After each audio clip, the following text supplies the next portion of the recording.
ബിസ്മില്ലാഹിർറഹ്മാനിർറഹീം. അൽഹംദുലില്ലാഹി റബ്ബിൽ ആലമീൻ. നസല്ലി വ നസല്ലിമു അലാ നബിയ്യിനാ മുഹമ്മദിൻ വ ആലിഹി വ അസ്ഹാബിഹി വസല്ലം. സ്നേഹാദരവുകൾ നിറഞ്ഞ രക്ഷിതാക്കളെ, സഹോദരി സഹോദരന്മാരെ, അസ്സലാമു അലൈക്കും. നമ്മുടെ ഒരുമിച്ച് കൂടൽ ഒരു നല്ല കർമ്മമായി, നല്ല കർമ്മങ്ങൾ മാത്രം നമുക്ക് തുണയായി തീരുന്ന ലോകത്ത് ദയാനദിയായ ലോകരക്ഷിതാവ് നമ്മിൽ നിന്ന് സ്വീകരിച്ച് അനുഗ്രഹിക്കുമാറാവട്ടെ. പ്രഭാഷണം എന്നാണ് ഈ പരിപാടിയുടെ പേരെങ്കിലും പ്രസംഗിക്കുവാൻ ഉദ്ദേശിക്കുന്നില്ല.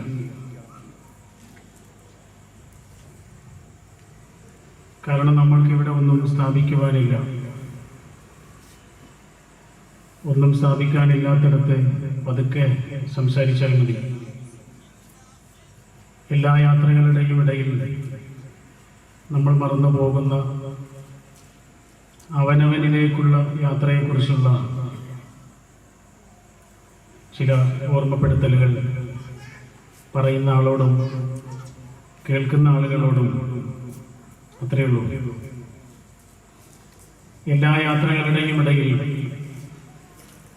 ഞാനും നിങ്ങളും മറന്നു പോകുന്ന ഒരു യാത്ര നമ്മളിലേക്കുള്ളൊരു യാത്രയാണ്. അവനവൻ്റെ കേടുകൾ തെരഞ്ഞുള്ള ഒരു യാത്ര. കണ്ണാടിയുടെ മുന്നിൽ നമ്മൾ നിൽക്കുമ്പോൾ ആ കണ്ണാടിയിൽ നമ്മൾ കാണുന്നത് ഈ ലോകത്ത് നമുക്ക് ഏറ്റവും പരിചയമുള്ള ആളാണ്. ആ ആളെ ഉള്ളത്ര പരിചയം നമുക്ക് ഈ ലോകത്ത് വേറെ ഒരാളെയുമില്ല. ആ ആൾക്ക് അറിയുന്ന അത്ര ഈ ലോകത്തെ മറ്റൊരു മനുഷ്യനെ നമ്മൾ അറിയില്ല. നമുക്ക് അത്രയേറെ പരിചയമുള്ള ഒരാളെയാണ് കണ്ണാടിയിൽ നമ്മൾ കാണുന്നത്. കണ്ണാടിയുടെ മുന്നിൽ നിൽക്കുമ്പോൾ നമ്മുടെ ശരീരത്തിലേക്ക് നമ്മൾ തുറിച്ചു നോക്കുന്നത് പോലെ നമ്മുടെ ഉള്ളിലേക്ക്, നമ്മുടെ ജീവിതത്തിലേക്ക് ഒരു തുറിച്ചു നോക്കൽ ആവശ്യമാണ്. ആലോചിച്ച് നോക്കൂ, നമ്മൾ മരിച്ച ദിവസം, നമ്മൾ മരിച്ചു കിടക്കുന്ന ദിവസം നമ്മുടെ വീട്ടിലേക്ക് എല്ലാ ആളുകളും വരും. നമ്മളെ അറിയുന്ന എല്ലാ മനുഷ്യന്മാരും വരും. നമ്മുടെ കൂടെ പഠിച്ച ആളുകൾ വരും, നമ്മൾ പഠിപ്പിച്ച ആളുകൾ വരും, നമ്മുടെ അയൽക്കാർ, നമ്മുടെ കൂട്ടുകാർ, എല്ലാവരും. അവിടെ വന്ന എല്ലാ മനുഷ്യനും നമ്മളെക്കുറിച്ച് എന്തെങ്കിലും ഒന്ന് പറഞ്ഞിട്ടുണ്ടാവും. കാരണം നമ്മളാണ് അവിടുത്തെ ചർച്ചാ വിഷയം. ആ പറയുന്ന കാര്യം എന്തായിരിക്കും? ഒന്ന് ആലോചിച്ച് നോക്കൂ. നമ്മളുമായി ബന്ധപ്പെട്ട എല്ലാ മനുഷ്യനും നമ്മളെ ഒന്ന് പാറ്റി നോക്കും. അരിയൊക്കെ പാറ്റുന്നത് പോലെ, ഗോതമ്പ് പാറ്റുന്നത് പോലെ നമ്മുടെ കൂടെയുള്ള മനുഷ്യരെ പാറ്റി നോക്കുന്ന ഒരു ദിവസമുണ്ട്. അതെല്ലാവരും, നമ്മുടെ മക്കളും, നമ്മുടെ ഉമ്മയും ഉപ്പയും കൂട്ടുകാരും ഒക്കെ. ഒരു കുട്ടിയുടെ ജീവിതത്തിൽ ഡിഗ്രിയൊക്കെ കഴിയുന്നത് വരെ എത്ര അധ്യാപകർ ഒരു കുട്ടി കണ്ടിട്ടുണ്ടാവും? ഒരു 100 കണക്കിന് അധ്യാപകരെ കണ്ടിട്ടുണ്ടാവും. എന്നാൽ ഗുരുനാഥൻ എന്ന് കേൾക്കുമ്പോൾ ഒരു കുട്ടിയുടെ മനസ്സിൽ എത്ര മുഖങ്ങൾ വരും? 1 2 മുഖങ്ങൾ മാത്രം. എന്തുകൊണ്ട്? ഓർമ്മയുടെ കളപ്പുരയിൽ പതിരുകൾക്കൊന്നും സ്ഥാനമില്ല. അവിടെ കതിരുകൾ മാത്രമേ ആവശ്യമുള്ളൂ. അങ്ങനെയാണെങ്കിൽ ഒരു വിദ്യാർത്ഥി അധ്യാപകരെ പാറ്റി നോക്കുന്നത് പോലെ എൻ്റെ കുട്ടി എന്നെ പാറ്റുന്നുണ്ട്, നിങ്ങളുടെ മക്കൾ നിങ്ങളെ പാറ്റി നോക്കുന്നുണ്ട്. അവിടെ പതിരാകുമോ കതിരാകുമോ അധികം? മലയാളത്തിലെ വളരെ പ്രശസ്തനായ ഒരു കലാകാരനെ കുറിച്ച് അദ്ദേഹത്തിൻ്റെ പേരക്കുട്ടി പറഞ്ഞ ഒരു സംഭവം വല്ലാതെ നെഞ്ചിൽ തൊട്ടു. അദ്ദേഹം ജീവിച്ച ഫീൽഡ് അത്ര നല്ലൊരു ഫീൽഡൊന്നും ആയിരുന്നില്ല, അഭിനയമായിരുന്നു. പ്രശസ്തനായൊരു അഭിനേതാവായിരുന്നു. അദ്ദേഹം മരിച്ചു. കുറച്ച് ദിവസങ്ങൾ കഴിഞ്ഞ് അദ്ദേഹത്തിൻ്റെ മുറി വീട്ടുകാർ വൃത്തിയാക്കുകയും അടുക്കി വെക്കുകയും ഒക്കെ ചെയ്യണം. അപ്പം ആ സമയത്ത് അദ്ദേഹത്തിൻ്റെ അലമാരയിൽ വളരെ സ്വകാര്യമായ ഒരിടം, അദ്ദേഹത്തിൻ്റെ പണവും വളരെ പ്രധാനപ്പെട്ട രേഖകളുമൊക്കെ സൂക്ഷിക്കുന്ന ഒരു ചെറിയ അറയുണ്ട്. ആ അറ ഇവർ പരിശോധിക്കുന്ന സമയത്താണ് ഇവരത് കണ്ടത്. എന്ത്? പത്രത്തിൽ നിന്നുള്ള കുറേ പേപ്പറുകൾ, പേജുകൾ ഇദ്ദേഹം സൂക്ഷിച്ചെടുത്തിട്ടുണ്ട്. ആ പേജുകൾ സൂക്ഷിച്ചു നോക്കിയപ്പോൾ മനസ്സിലായത്, സഹായം അഭ്യർത്ഥിച്ചുകൊണ്ട് കുറേ ആളുകളുടെ പരസ്യം വരാറുണ്ടല്ലോ, ഇവരെ സഹായിക്കണം, വീടിന്, ചികിത്സയ്ക്ക് ഒക്കെ വേണ്ടിയിട്ട് സഹായം അഭ്യർത്ഥിച്ചുകൊണ്ടുള്ള പരസ്യങ്ങൾ. ഈ പരസ്യങ്ങളൊക്കെ ഈ മനുഷ്യന് സൂക്ഷിച്ചു വെച്ചിട്ടുണ്ട്. മാത്രമല്ല അതിൻ്റെ കൂടെ കുറേ മണി ഓർഡർ റെസിപ്റ്റുകളുമുണ്ട്. കാര്യം ഇതാണ്, ആ അഡ്രസ്സിലേക്കെല്ലാം ഇദ്ദേഹത്തെ കൊണ്ട് കഴിയുന്ന ഒരു സംഖ്യ ഇദ്ദേഹം അയച്ചു കൊടുത്തിട്ടുണ്ട്. എത്രയോ കാലമായി അള്ളാഹിനെ കുറിച്ചും പരലോകത്തെക്കുറിച്ചും ഒക്കെ പറയുകയും പ്രസംഗിക്കുകയും ഒക്കെ ചെയ്യുന്ന നമുക്ക് പലപ്പോഴും അതൊരു വാർത്ത മാത്രമാണ്. പക്ഷെ ആ മനുഷ്യൻ ചെയ്യുന്നത് വലിയൊരു കർമ്മമാണ്. ആലോചിക്കേണ്ട കാര്യം ഇതാണ്, അദ്ദേഹത്തിൻ്റെ മക്കളുടെ, അദ്ദേഹത്തിൻ്റെ ഭാര്യയുടെ, കുടുംബങ്ങളുടെ, ഇപ്പോൾ നമ്മളുടെ മനസ്സിൽ ആ മനുഷ്യനെ കുറിച്ചുള്ള ഓർമ്മയുടെ രൂപം എന്താണ്? മറ്റൊന്നാണ്. ഒരു ക്രിസ്ത്യൻ സ്ത്രീയുടെ സംഭവം കേട്ടു. ചെറിയ പെണ്ണാണ്. അവൾക്ക് ഭർത്താവ് എന്ന് പറഞ്ഞാൽ ജീവനാണ്. ഭർത്താവ് ഒരു അപകടത്തിൽപ്പെട്ട് മരിച്ചു. അദ്ദേഹത്തിന്റെ മരണം അവളെ വല്ലാതെ തകർത്ത് കളഞ്ഞു. വിഷാദത്തോളം എത്തി അവളുടെ, വിഷാദ രോഗത്തോളം എത്തി അവളുടെ സങ്കടം. കുറെ ദിവസം കഴിഞ്ഞിട്ട് ഭർത്താവിന്റെ വസ്ത്രവും അദ്ദേഹം ഉപയോഗിച്ച വസ്തുക്കളും ഒക്കെ കൂട്ടിപ്പിടിച്ച് കരയുകയാണ്. അപ്പോഴാണ് ആ വീട്ടിലേക്ക് ഒരു കത്ത് വരുന്നത്. കത്ത് ഭർത്താവിനുള്ളതാണ്. അവൾ പൊട്ടിച്ച് വായിച്ചു നോക്കിയപ്പോൾ അതിൽ നിന്ന് അവൾക്കൊരു കാര്യം മനസ്സിലായി. ഭർത്താവിനൊരു രഹസ്യബന്ധമുണ്ട്. സ്വാഭാവികമായും ഈ വാർത്ത അവളെ വല്ലാതെ തകർത്ത് കളയും. പക്ഷേ അവളെ അതൊട്ടും തകർത്ത് കളഞ്ഞില്ല. അവളുടെ മനസ്സിൽ വെറുപ്പായിരുന്നു. ക്രൈസ്തവ സഹോദരങ്ങൾ അവരുടെ ഖബറിന്റെ മുകളിൽ ഒരു മരക്കുരിശ് പാകാറുണ്ട്. അവൾ ആ ഖബറിടത്തിലേക്ക് ചെന്ന് ആ മരക്കുരിശ് പൊട്ടിച്ചു കൊണ്ടുവന്ന് മുറ്റത്തേക്കിട്ട് അദ്ദേഹം ഉപയോഗിച്ച അവസാന വസ്തു വരെയും മുറ്റത്തേക്ക് വലിച്ചെറിഞ്ഞ് കത്തിച്ചു കളഞ്ഞ് അവൾ അലറി വിളിച്ചു പറഞ്ഞു, എന്നെ പറ്റിക്കായിരുന്നു അല്ലേ, എൻ്റെ കൂടെ ജീവിച്ച് കൂടെ കഴിഞ്ഞ് അഭിനയിച്ച് എന്നെ പറ്റിക്കായിരുന്നു അല്ലേ. ഇതാണ് അവൾ വിളിച്ചു പറയുന്നത്. ഈ രണ്ട് മനുഷ്യര് നമ്മുടെ ഓർമ്മയിൽ ആദ്യം ഉണ്ടാകട്ടെ. വിഷയം ഇതാണ്, നമ്മുടെ കൂടെയുള്ള എല്ലാ മനുഷ്യരും നമ്മളെ പാറ്റി നോക്കുന്നുണ്ട്. അതിനേക്കാൾ ഉപരിയായി ഈ ജീവിതം നമ്മൾക്ക് തന്നവൻ നമ്മളെ പാറ്റി നോക്കുന്ന ഒരു ദിവസമുണ്ട്. ഇബ്രാഹിം നബി അലൈഹിസ്സലാമിനെ കുറിച്ച് അള്ളാഹു പറയുന്ന ഒരു പേരുണ്ട്. അള്ളാഹു വിളിക്കുന്ന ഒരു അപരാഭിധാനമുണ്ട്.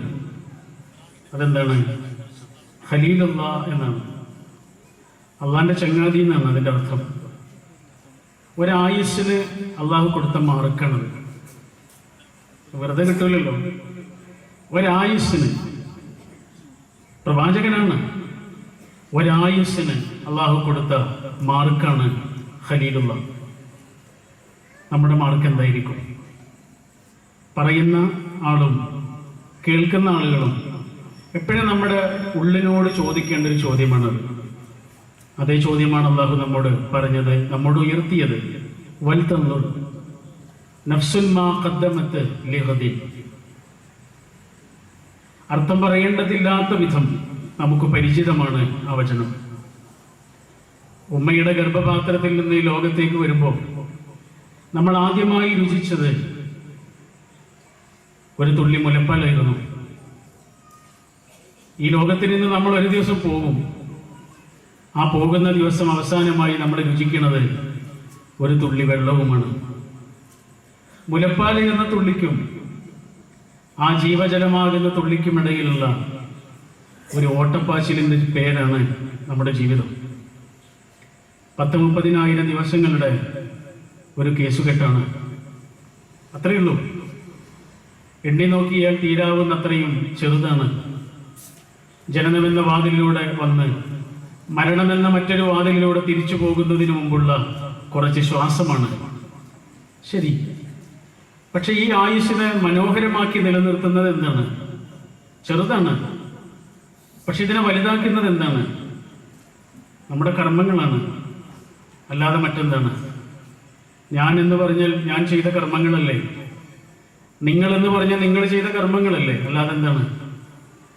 അപ്പൊ ചെറിയൊരു ആയുസ്സിനെ വലിയൊരു ആയുസ്സാക്കി മാറ്റുന്നത് നമ്മുടെ കർമ്മങ്ങളാണ്.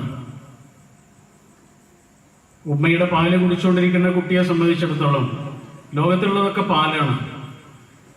അവൻ എന്തിനും പോയിട്ട് തൊടും, തീയിൽ പോയിട്ട് തൊടും. കാരണം അവൻ വിചാരിക്കുന്നത് പാല് പോലെ എന്തോ ആണെന്നാണ്. അവനെല്ലാം പാലായിട്ടാണ് തോന്നുന്നത്. കുറച്ച് പ്രായം കഴിഞ്ഞ് കളികൾ തുടങ്ങുന്ന ഒരു കുട്ടിയെ സംബന്ധിച്ചിടത്തോളം അവൻ വിചാരിക്കുന്നത് എല്ലാം കളിക്കോപ്പുകളാണെന്നാണ്. കത്തിക്കൊണ്ടിരിക്കുന്ന ഒരു വിളക്കിൽ അവൻ പോയിട്ട് പിടിക്കണം. അവൻ വിചാരിച്ചത് കളിക്കോപ്പാണ് എന്നാണ്. പക്ഷെ അവന് മനസ്സിലായി അത് തീയാണ് എന്നും ചൂടാണ് എന്നും അപകടമാണ് എന്നും. ആയുസ് പെരുകുമ്പോൾ അറിവും പെരുകുന്നു. ആ കുട്ടി വളരുന്നതിനനുസരിച്ച് അവൻ്റെ അറിവുകളും അവൻ്റെ അവബോധങ്ങളും വളരുന്നുണ്ട്. ഉമ്മാന്റെ ഗർഭപാത്രത്തിൽ നിന്നിട്ട് വരുമ്പോഴുള്ള ശുദ്ധി പതുക്കെ പതുക്കെ ഇല്ലാതെയാകുന്നത് അങ്ങനെയാണ്. ശരിയും തെറ്റും അറിയാത്തൊരു കാലത്ത് നമ്മൾ ശരി മാത്രമേ ചെയ്യുന്നുള്ളൂ. എന്നാൽ ശരിയും തെറ്റും അറിഞ്ഞു തുടങ്ങുന്ന കാലം മുതൽ നമ്മൾ ശരിയും തെറ്റും ചെയ്യാൻ തുടങ്ങുന്നു. ഇത് മനുഷ്യായുസ്സിന്റെ വളരെ വിസ്മയകരമായൊരു കാര്യമാണ്. മൂല്യങ്ങളിലേക്ക്, ശരികളിലേക്ക്, ഉള്ളിലെ നന്മയിലേക്ക് ദീന് നമ്മളെ ക്ഷണിക്കുന്നു. റസൂൽ സല്ലല്ലാഹു അലൈഹി വസല്ലം വിശുദ്ധ ഖുർആൻ കൊണ്ട് ചെയ്യുന്നതാണ്. അവരുടെ ഉള്ളിൽ അല്ലാഹ് എന്നൊരു പേടി ഉണ്ടാക്കിയിരുന്നു. അതിനേക്കാൾ വലിയൊരു പേടിയൊന്നുമില്ല. ആ അല്ലാഹ് തരുന്ന ഉൾക്കരുത്തിനേക്കാൾ വലിയൊരു ഉൾക്കരുത്തുമില്ല. ആ അല്ലാഹു എന്ന ഒരു ജാഗ്രതയേക്കാൾ വലിയ ഒരു ജാഗ്രതയുമില്ല. റസൂൽ വിശുദ്ധ ഖുർആൻ കൊണ്ട് ഉണ്ടാക്കിയെടുത്തത് അതാണ്. റസൂലിൻ്റെ അടുത്തേക്ക് ഒരു സ്ത്രീ ഓടി വരുന്നു. നമ്മൾ കേട്ട സംഭവമായിരുന്നു. ആ സ്ത്രീ ഉറക്കെ വിളിച്ചു പറയണത്, റസൂലെ എന്നെ ശുദ്ധീകരിക്കണമെന്നാണ്. തുഹിർനി യാ റസൂലല്ലാഹ്. റസൂൽ സല്ലല്ലാഹു അലൈഹി വസല്ലം ചോദിക്കണോ എന്താണ് കാര്യം? അപ്പൊ ആ സ്ത്രീ പറഞ്ഞു, ഞാനിത് തെറ്റ് ചെയ്തു റസൂലെ. ഒരു അന്യ പുരുഷനുമായിട്ട് ശരീര സമ്പർക്കത്തിൽ പെട്ടുപോയി റസൂലെ, എന്നെ ശുദ്ധീകരിക്കണം. കാര്യം അതാണ്. റസൂൽ അതിൽ നിന്ന് പിന്തിരിയാൻ ശ്രമിച്ചു. ഒരു സ്പർശക്കല്ലേ ഉള്ളൂ, നിങ്ങൾ തിരിച്ചു പോയിക്കോളൂ, ശിക്ഷ വേണ്ട. സ്ത്രീ വിട്ടില്ല. റസൂലിനോട് പിന്നെ അവർ പറയണം, അല്ല റസൂലെ ശിക്ഷ വേണം. എന്നിട്ട് അവർ പറഞ്ഞൊരു കാര്യം എന്താണെന്നറിയോ? റസൂൽ അങ്ങനെ പറയും. കാരണം റസൂൽ അത് കണ്ടിട്ടില്ല. എൻ്റെ ഭർത്താവ് കണ്ടിട്ടില്ല, എൻ്റെ ഉമ്മയോ എൻ്റെ ഉപ്പയോ എൻ്റെ മക്കളോ, ഈ ലോകത്ത് ഞാനും അയാളുമല്ലാതെ വേറൊരു മനുഷ്യനും അത് കണ്ടിട്ടില്ല, അറിഞ്ഞിട്ടില്ല. പക്ഷെ റസൂല് ഞങ്ങൾക്ക് പറഞ്ഞു തന്നൊരു അള്ളാഹുവില്ലേ, ആ അള്ളാഹു കണ്ടിട്ടുണ്ട്. ഇതായിരുന്നു അവരുടെ മറുപടി. ശിക്ഷ ഏറ്റുവാങ്ങണവർ, ശിക്ഷ നടപ്പിലാക്കുന്നു. കല്ലെറിഞ്ഞ് കൊല്ലുക എന്നതാണ് ഇസ്ലാമിൻ്റെ ക്രിമിനൽ നിയമം.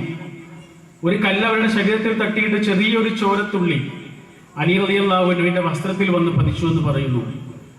അപ്പൊ അലി റളിയല്ലാഹു അൻഹു ആ സ്ത്രീയെ എന്തോ ഒരു ശാപവാക്ക് കൊണ്ട് ആക്ഷേപിച്ചു. ഇത് കേട്ടു സ്നേഹത്തിന്റെ മഹാസാഗരം ഹബീബായ റസൂൽ സല്ലല്ലാഹു അലൈഹി വസല്ലം. റസൂൽ അലി റളിയല്ലാഹു അൻഹുവിനോട് ദേഷ്യപ്പെട്ടു. അലി അങ്ങനെ പറയുന്നത് എന്തുകൊണ്ടാണെന്നറിയോ? ഈ ലോകത്ത് ചെയ്ത ഒരു തെറ്റിന് ഈ ലോകത്ത് നിന്ന് തന്നെ ശിക്ഷ ഏറ്റുവാങ്ങുന്ന ഒരു സ്ത്രീയാണത്. അവർക്ക് അള്ളാഹിന്റെ അടുത്ത് ശിക്ഷ ഇല്ലല്ലേ. ശിക്ഷ ഇവിടെ നിന്ന് ഏറ്റുവാങ്ങിയിട്ട് പരിതപിച്ച് പശ്ചാത്തപിച്ച് ഈ ലോകത്തിൽ നിന്ന് പിരിഞ്ഞു പോകുന്നവളാണ് അവൾ. ആ സ്ത്രീ ചെയ്തൊരു തൗബയുണ്ടല്ലോ, മക്കയിലും മദീനയിലുമുള്ള എല്ലാ മനുഷ്യന്മാർക്ക് വിതരണം ചെയ്താലും പിന്നെയും അത് ബാക്കി ഉണ്ടാകും അലി. ആ സ്ത്രീക്ക് വേണ്ടി അവിടെ നിന്ന് മയ്യത്ത് നിസ്കരിച്ചിട്ടാണ് റസൂൽ സല്ലല്ലാഹു അലൈഹി വസല്ലം പിരിഞ്ഞു പോയത് എന്ന് ആ ചരിത്രം പൂർത്തീകരിക്കുന്നു.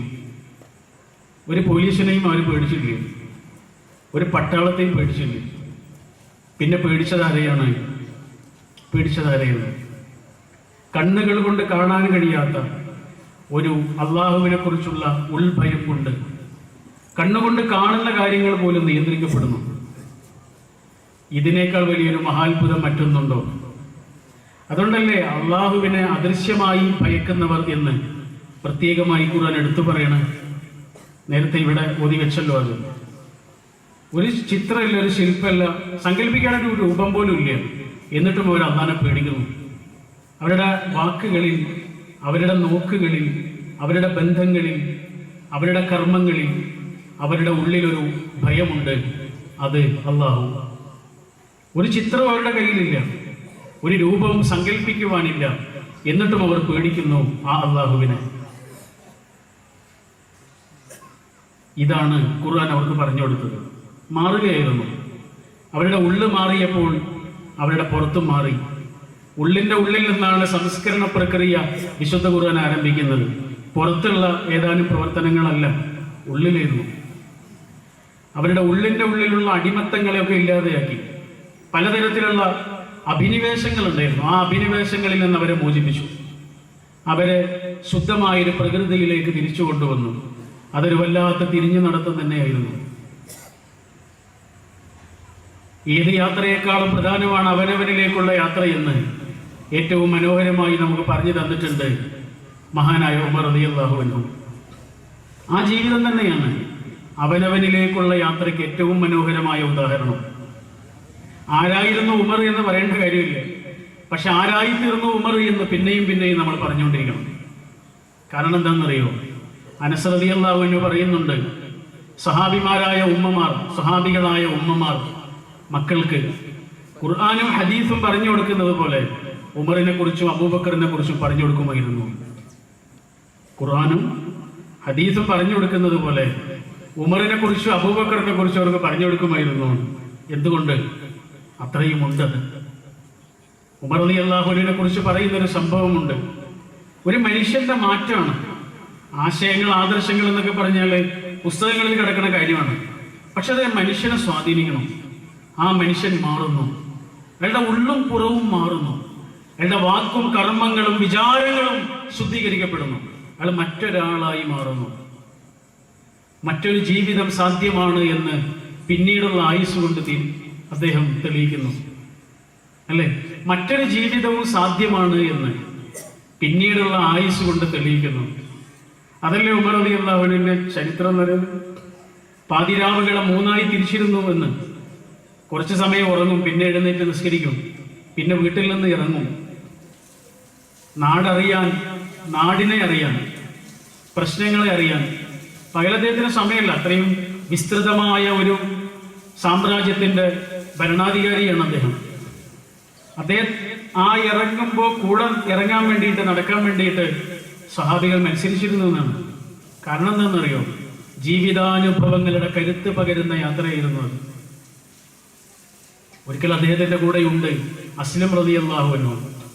അവർ രണ്ടുപേരും ഇങ്ങനെ രാത്രി നടക്കുന്നു. കുറച്ച് ദൂരെ ഒരു ചെറിയ വെളിച്ചം കാണുന്നു, ഒരു കുടിൽ. അസ്സലാമു അലൈക്കും, സലാം അടക്കുന്നില്ല.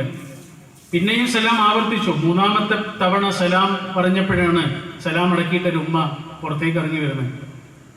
ആ ഉമ്മ കരയുന്നുണ്ട്. ഉമർ റളിയല്ലാഹു അൻഹു മനസ്സിലായി അവർ കരയുന്നുണ്ട്. അദ്ദേഹം ചോദിച്ചു, എന്തിനാണ് ഉമ്മ കരയുന്നത്? അവർ മറുപടി പറയണില്ലേ. പിന്നെയും പിന്നെയും അവരോട് ചോദിച്ചപ്പോൾ അവർ പറഞ്ഞു, എൻ്റെ മക്കൾ കരയുന്നത് കൊണ്ട് കരയാണ്. എന്തിനാ മക്കൾ കരയുന്നത്? മക്കൾ കരയണ വിശന്നിട്ടാണ്. വിശന്നിട്ടോ? അപ്പോൾ ഇവിടെ ഭക്ഷണമൊന്നുമില്ലേ ഉമ്മ? ഇല്ല, ഭക്ഷണമില്ല. ഇന്നൊന്നും കഴിച്ചിട്ടില്ല ഉമ്മയുടെ മക്കള്? ഇല്ല, ഒന്നും കഴിച്ചിട്ടില്ല. അവർ കരഞ്ഞുറങ്ങി. അവരുറങ്ങിക്കഴിഞ്ഞപ്പോൾ ഞാനും കരയാൻ തുടങ്ങി. ഇത് കേട്ടപാട് കൂടെയുണ്ടായിരുന്ന സ്വഹാബി അവിടെ നിർത്തിയിട്ട് ആ നാടിന്റെ ഭരണാധികാരി വീട്ടിലേക്ക് തിരിച്ചുപോയി. കുറച്ച് ആട്ടപ്പൊടിയും ചപ്പാത്തി ചുടുന്ന കല്ലും കുറച്ച് നെയ്യും എടുത്തിട്ട് വീട്ടിൽ നിന്ന് തിരിച്ചിറങ്ങുമ്പോൾ അദ്ദേഹത്തിന്റെ ഭാര്യ ചോദിക്കുന്നുണ്ട്, ഇനി എങ്ങോട്ടാണ് പിന്നെയും പോണത്? അപ്പൊ നിങ്ങൾ മടങ്ങി വന്നല്ലേ, ഇനിയും പോവാണോ? അപ്പൊ അദ്ദേഹം പറഞ്ഞു, പോവാണ്. ഇങ്ങനെ ഒരു ഉമ്മയെ കണ്ടിട്ടുണ്ട് ഞാൻ, ഇത്രയും സമയമായിട്ട് അവരൊന്നും കഴിച്ചിട്ടില്ല, അവർക്ക് എന്തെങ്കിലും ഉണ്ടാക്കി കൊടുക്കട്ടെ. നീ എൻ്റെ കൂടെ വരുന്നോ, സ്വർഗം കിട്ടും എന്ന് പറഞ്ഞു. നീ എൻ്റെ കൂടെ വരുന്നോ, സ്വർഗം കിട്ടും. നീ ഉറങ്ങണമെങ്കിൽ ഉറങ്ങിക്കോ. സ്വർഗമെന്ന് കേട്ടതോടുകൂടി പ്രിയങ്കരിയായ പ്രിയതമ ഭർത്താവിന്റെ കൂടെ ഇറങ്ങുന്നു. അവർ രണ്ടുപേരും ആ ഉമ്മയുടെ വീട്ടിലേക്ക് എത്തുന്നു. ആ ഉമ്മയുടെ കുറച്ച് സമയം അടുക്കളയിൽ നിന്ന് മാറി നിൽക്കാൻ പറയുന്നു.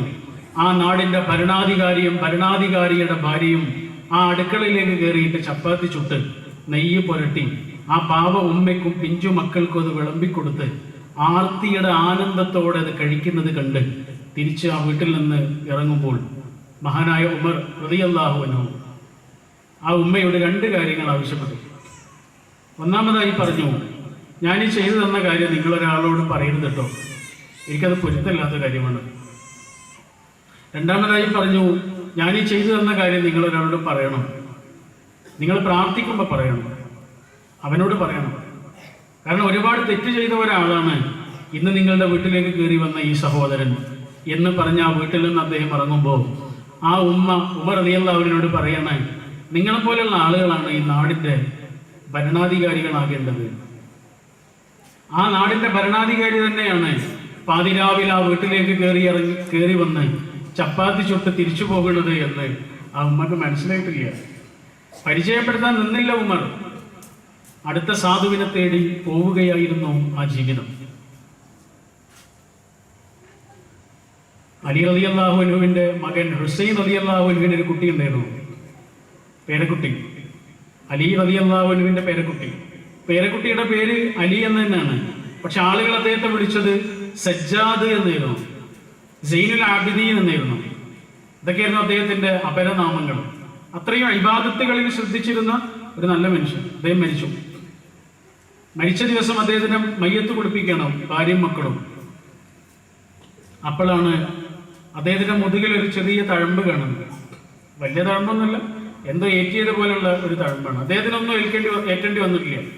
ഒരു കച്ചവടമാണ് അദ്ദേഹത്തിന്, ജോലിക്കാരൊക്കെ ഉണ്ട്. പക്ഷെ എന്താണ് പിന്നെ ഏറ്റിയത്? വാപ്പ. ഉമ്മക്കറിയില്ല. ഉമ്മ മക്കളോട് ചോദിച്ചു, മക്കൾക്ക് അറിയില്ല, ആർക്കും അറിയില്ല, ആ നാട്ടിൽ ആർക്കും അറിയില്ല. അദ്ദേഹത്തെ മറവ് ചെയ്തു. കുറച്ച് ദിവസങ്ങൾ കഴിഞ്ഞ് ആ നാടിന്റെ അടുത്തുള്ള സമീപത്തുള്ള ഒരു ചെറിയ ചേരി പ്രദേശം പോലെ 10-ൽ താഴെ കുടുംബങ്ങൾ താമസിക്കുന്ന ഒരു ചെറിയ ഏരിയ. അവിടുന്ന് ആളുകൾ വന്നിട്ട് യാചിക്കാൻ തുടങ്ങുന്നു, ഞങ്ങൾക്ക് ഭക്ഷണമില്ല, ഞങ്ങളെ സഹായിക്കണമെന്ന്. അപ്പൊ ഇവർ ചോദിച്ചു, ഇത്രയും കാലം നിങ്ങൾക്ക് ആരാണ് ഭക്ഷണം തന്നത്? അപ്പൊ അവര് പറഞ്ഞു, എല്ലാ ശനിയാഴ്ചയും രാത്രി ഞങ്ങളുടെ വീടിന്റെ പടിക്കല് ഞങ്ങൾക്ക് വേണ്ട ഭക്ഷണം എത്താറുണ്ട്. അതാരായിരുന്നു കൊണ്ടുവന്ന് വെക്കാറുള്ളത്? അവർക്കറിയില്ല അതാരായിരുന്നു. ഒരിക്കൽ പോലും മുഖം കാണിച്ച് തന്നിട്ടില്ല മനുഷ്യൻ. കുറച്ച് ദിവസമായിട്ട് വരാറില്ല എന്ന് പറഞ്ഞു. ആ തഴമ്പിരുന്നത് ഓർക്കേണ്ട കാര്യമാണ്. നമ്മളൊക്കെ എപ്പോഴും മറച്ചു വെക്കുന്നത് നമ്മുടെ തിന്മകളായിരിക്കും. വലിയ വലിയ മനുഷ്യന്മാര് മറച്ചു വെച്ചിരുന്നത് അവരുടെ നന്മകളായിരുന്നു. ഭാര്യ പോലും അറിഞ്ഞിട്ടില്ല അദ്ദേഹത്തിന്. ഒരു നന്മ ചെയ്യുമ്പോൾ ഭാര്യ അറിയരുത്, മക്കൾ അറിയരുത് എന്നല്ല റസൂല് പറഞ്ഞത്. വലം കൈ ചെയ്യുന്നത് ഇടം കൈ അറിയരുത് എന്ന്. ഭാര്യ അറിയരുത്, മക്കൾ അറിയരുത്, നാട്ടുകാരറിയരുത് എന്നല്ല. എത്ര കാവ്യാത്മകമാണ് ആ പ്രയോഗം എന്ന് ആലോചിച്ച് നോക്കൂ. വലം കൈ ചെയ്യണത് ഇടം കൈ അറിയരുത്. ശരി, ഇങ്ങനെ അവനവന്റെ കേടുകൾ തേടിയുള്ള ഒരു യാത്രയുണ്ട്. ആ യാത്രയ്ക്ക് വേണ്ടി എത്ര സമയം നമ്മൾ ചെലവഴിക്കുന്നുണ്ടോ അത്രയും ഊക്കിലും ഉണർവിലും നമുക്ക് മുന്നോട്ട് പോകാൻ കഴിയും. സ്വയം വിലയിരുത്താത്ത ജീവിതം ജീവിതയോഗ്യമല്ല എന്ന് പറഞ്ഞത് സോക്രട്ടീസാണ്. An unexamined life it is not worthy living. സ്വയം വിലയിരുത്താത്തൊരു ജീവിതം അത് ജീവിതയോഗ്യമല്ല. അവനവന്റെ കേടുകൾ തേടി ഒരാൾ സഞ്ചരിക്കുന്നില്ലെങ്കിൽ അയാൾ എത്ര ദൂരം സഞ്ചരിച്ചിട്ടും കാര്യമില്ല. ലോകം മുഴുവനും കീഴടക്കുന്നതിനേക്കാൾ വലുതാണ് അവനവനിലേക്ക് ഒരു ഇഞ്ചിറങ്ങേണ്ടത് എന്ന് റിൽക്കെ പറഞ്ഞിട്ടുണ്ട്. ഇതാണ് ഇത് ഖുർആൻ നമ്മളെ നിരന്തരമായി ഓർമ്മിപ്പിക്കുന്നു. കഥകൾ പറഞ്ഞ്, ഉപമകൾ പറഞ്ഞ്, ചരിത്രം പറഞ്ഞ് നമ്മളിലേക്ക് കൊണ്ടുപോകുന്നുണ്ട്. നമ്മളിലേക്കൊന്ന് തിരിഞ്ഞ് നിർത്തുന്നുണ്ട് വിശുദ്ധ ഖുർആൻ. ശരി, പൗലോ കൊയ്ലോയുടെ വളരെ പ്രസിദ്ധമായൊരു നോവലില് അദ്ദേഹം ഒരു സംഭവം പറയുന്നുണ്ട്. ഒരു ഗുരുവിൻ്റെ അടുത്തേക്ക് ഒരു ശിഷ്യൻ വരുന്നു പഠിക്കാൻ വേണ്ടിയിട്ട്. ഗുരു അവന് കാര്യങ്ങളൊക്കെ പഠിപ്പിച്ചു കൊടുക്കുന്നതിന് മുമ്പ് അവനോട് പറഞ്ഞു, നീ ഈ നാട്ടിലെ അങ്ങാടിയൊക്കെ ഒന്ന് പോയിട്ട് കണ്ടുപോവാ, ടൗണൊക്കെ ഒന്ന് പോയിട്ട് കണ്ടുപോവാ. അപ്പോൾ പോകാൻ നിൽക്കുന്ന സമയത്ത് ഗുരു അവൻ്റെ കയ്യിൽ ഒരു സ്പൂണ് കൊടുത്തു. ആ സ്പൂണിൽ എണ്ണ നിറച്ചൊരു സ്പൂൺ അവൻ്റെ കയ്യിൽ കൊടുത്തു. ശ്രദ്ധിക്കണേ എന്ന് പറഞ്ഞു. ആ സ്പൂണിൽ നിറച്ച എണ്ണയുമായിട്ടാണ് ഇവന് ടൗണ് കാണാൻ പോകുന്നത്. അങ്ങനെ ടൗണൊക്കെ കണ്ടു അവൻ തിരിച്ചു വന്നു. ഗുരു ചോദിച്ചു, എങ്ങനെയുണ്ട്? നല്ല ടൗണാണ്, നല്ല കാഴ്ചകളാണ്. ശരി, നിന്റെ സ്പൂണിലെ എണ്ണ എവിടെ? അത് കാണാനില്ല. കാഴ്ചകൾ കാണുന്നതിനിടയിൽ അതെവിടെയോ തുളുമ്പിപ്പോയിരിക്കണം. പിറ്റേ ദിവസവും അവന് ചാൻസ് കൊടുത്തു ഇതുപോലെ തന്നെ. അവൻ കാഴ്ചകളൊക്കെ കണ്ട് തിരിച്ചു വന്ന് ഗുരു ചോദിച്ചു, എങ്ങനെയുണ്ട്? എണ്ണ പോയിട്ടില്ല. എണ്ണ അവൻ്റെ കയ്യിൽ തന്നെയുണ്ട്, ഒരു തുള്ളി പോലും തെറിച്ചു പോയിട്ടില്ല. പക്ഷേ അവൻ കാഴ്ചകളൊന്നും കണ്ടില്ല. കാഴ്ചകൾ കണ്ടപ്പോൾ എണ്ണ ശ്രദ്ധിക്കാൻ അവന് പറ്റിയില്ല. എണ്ണ ശ്രദ്ധിച്ചപ്പോഴോ കാഴ്ചകൾ കാണാനും അവന് പറ്റിയില്ല. അപ്പൊ ഗുരു അവന് ഏറ്റവും വലിയൊരു ജീവിത പാഠം പറഞ്ഞു കൊടുത്തു. നീ എവിടെ വേണമെങ്കിലും പോയിക്കോ, എന്ത് വേണമെങ്കിലും കണ്ടോ, പക്ഷെ ഉള്ളിലൊരു എണ്ണയുണ്ട്, അത് കളയാതെ സൂക്ഷിക്കണം. ഉള്ളിലൊരു ഇന്ധനമുണ്ട്, ആ ഇന്ധനം നഷ്ടപ്പെടാതെ സൂക്ഷിക്കണം. ഇല്ലേ, ഒരു ഇന്ധനമുണ്ട്. നമ്മളെ സംബന്ധിച്ചിടത്തോളം ഒരു ഇന്ധനമുണ്ട്. തിമിംഗലം എന്ന് പറഞ്ഞാൽ ലോകത്ത് വലിയൊരു ജീവിയാണ്. പക്ഷെ ആ തിമിംഗലത്തിന് ജീവനില്ലെങ്കിലോ? ജീവനില്ലാത്തൊരു തിമിംഗലത്തെ നിങ്ങൾ വലിയൊരു ഒഴുക്കിലേക്ക് വലിച്ചെറിഞ്ഞു നോക്കൂ, ആ ഒഴുക്കിന്റെ കൂടെ അതെങ്ങനെ ഒഴുകും? കാരണം അതിന് ജീവനില്ല. എന്നൊരു ചെറിയ പരൽമീന്, ആ പരൽമീനിന് ജീവനുണ്ടെങ്കിൽ അതിനെ ഒഴുക്കിലേക്ക് വലിച്ചെറിഞ്ഞു നോക്കൂ, അത് കഴിയുന്ന വിധത്തിലൊക്കെ തിരിച്ചൊഴുകും. തിരിച്ചൊഴുകണമെങ്കിൽ ജീവൻ വേണം. കൂടെ ഒഴുകാൻ ഏത് ശവത്തെ കൊണ്ടും കഴിയും. എന്നാൽ ഒന്ന് തിരിച്ചൊഴുകണമെന്നുണ്ടെങ്കിൽ ഉള്ളിലൊരു ജീവൻ ആവശ്യമുണ്ട്. അങ്ങനെയാണെങ്കിൽ ഈ കാലത്തിന്റെ ഒരു ഒഴുക്കിൽ അതിന്റെ കൂടെ എങ്ങനെ ഒഴുകാൻ? പ്രത്യേകിച്ച് നമ്മളൊന്നും ചെയ്യണ്ട, അവിടെ എങ്ങനെ നിന്നെടുത്താൽ മതി. പക്ഷെ ഒന്ന് തിരിച്ചൊഴുകണമെന്നുണ്ടെങ്കിൽ, മറ്റൊരു ജീവിതവും സാധ്യമാണ് എന്ന് സ്വന്തം ജീവിതം കൊണ്ട് തെളിയിക്കണമെങ്കിൽ തീർച്ചയായും ഉള്ളിൽ ആ ഇന്ധനം ആവശ്യമുണ്ട്. ആ ഇന്ധനമാണ് ഖുർആൻ 6-ാം നൂറ്റാണ്ടിന്റെ അവസാനത്തിലെ ആ സമൂഹത്തിന് പകർന്നു കൊടുത്തത്. ആ എണ്ണയാണ്. അവർക്കതില്ലായിരുന്നു. അവർക്ക് അള്ളാഹുവിനെ അറിയായിരുന്നു, പക്ഷെ അവരെ സ്വാധീനിക്കുന്ന അറിവായത് മാറിയിട്ടുണ്ടായിരുന്നു. റസൂൽ സല്ലല്ലാഹു അലൈഹി വസല്ലമയുടെ വാപ്പയുടെ പേര് പോലും അള്ളാഹുവിന്റെ അടിമ എന്നാണ്. അപ്പൊ അവർക്ക് അള്ളാഹിനെ പരിചയപ്പെടുത്തി കൊടുക്കേണ്ട കാര്യമൊന്നും ഉണ്ടായിരുന്നില്ല. പക്ഷേ പ്രശ്നം എന്തായിരുന്നു? അവരെ സ്വാധീനിക്കുന്ന അറിവായി അത് മാറിയിരുന്നില്ല. സ്വാധീനിക്കുന്ന അറിവിന്റെ പേരാണ് ഈമാൻ. അതും അറിവാണ്, പക്ഷെ അത് സ്വാധീനിക്കുന്ന അറിവാണ്. അള്ളാഹു എല്ലാം കാണുന്നവനാണ്, ഇതൊരറിവാണ്. അതുകൊണ്ട് വല്ല കാര്യമുണ്ടോ?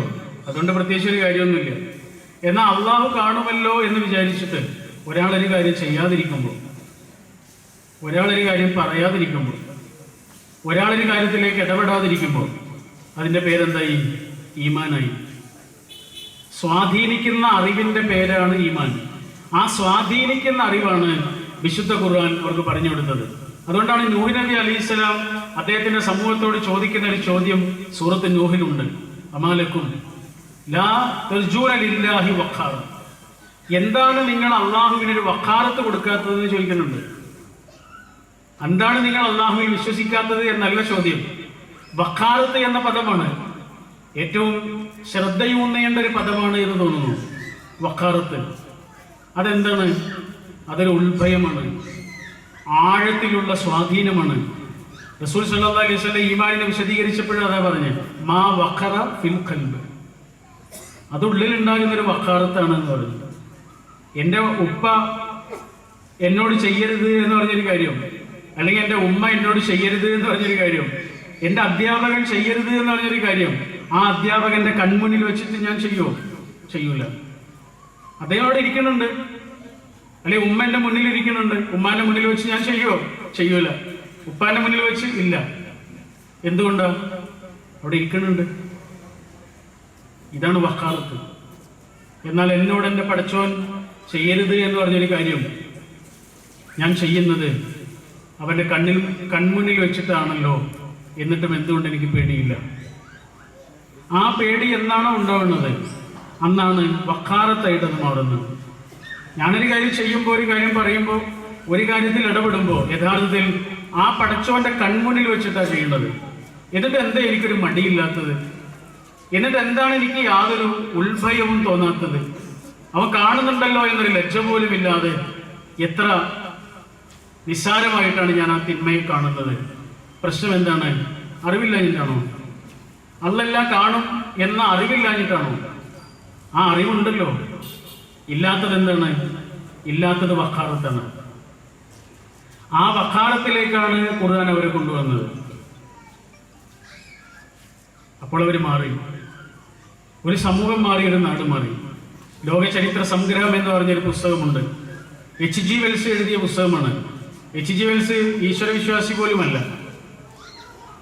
ഞാൻ ദൈവവിശ്വാസി അല്ലെങ്കിലും എൻ്റെ പാൽക്കാരൻ ദൈവവിശ്വാസിയാകണതാണ് എനിക്കിഷ്ടം, അവൻ എന്നെ പറ്റിക്കൂല എന്ന് പറഞ്ഞിട്ടുള്ള ആളാണ്. ദൈവവിശ്വാസത്തിനെതിരെ എത്രയോ പുസ്തകങ്ങൾ എഴുതിയിട്ടുള്ള ആളാണ്. അദ്ദേഹം എഴുതിയ പുസ്തകമാണ് ലോക ചരിത്ര സംഗ്രഹം.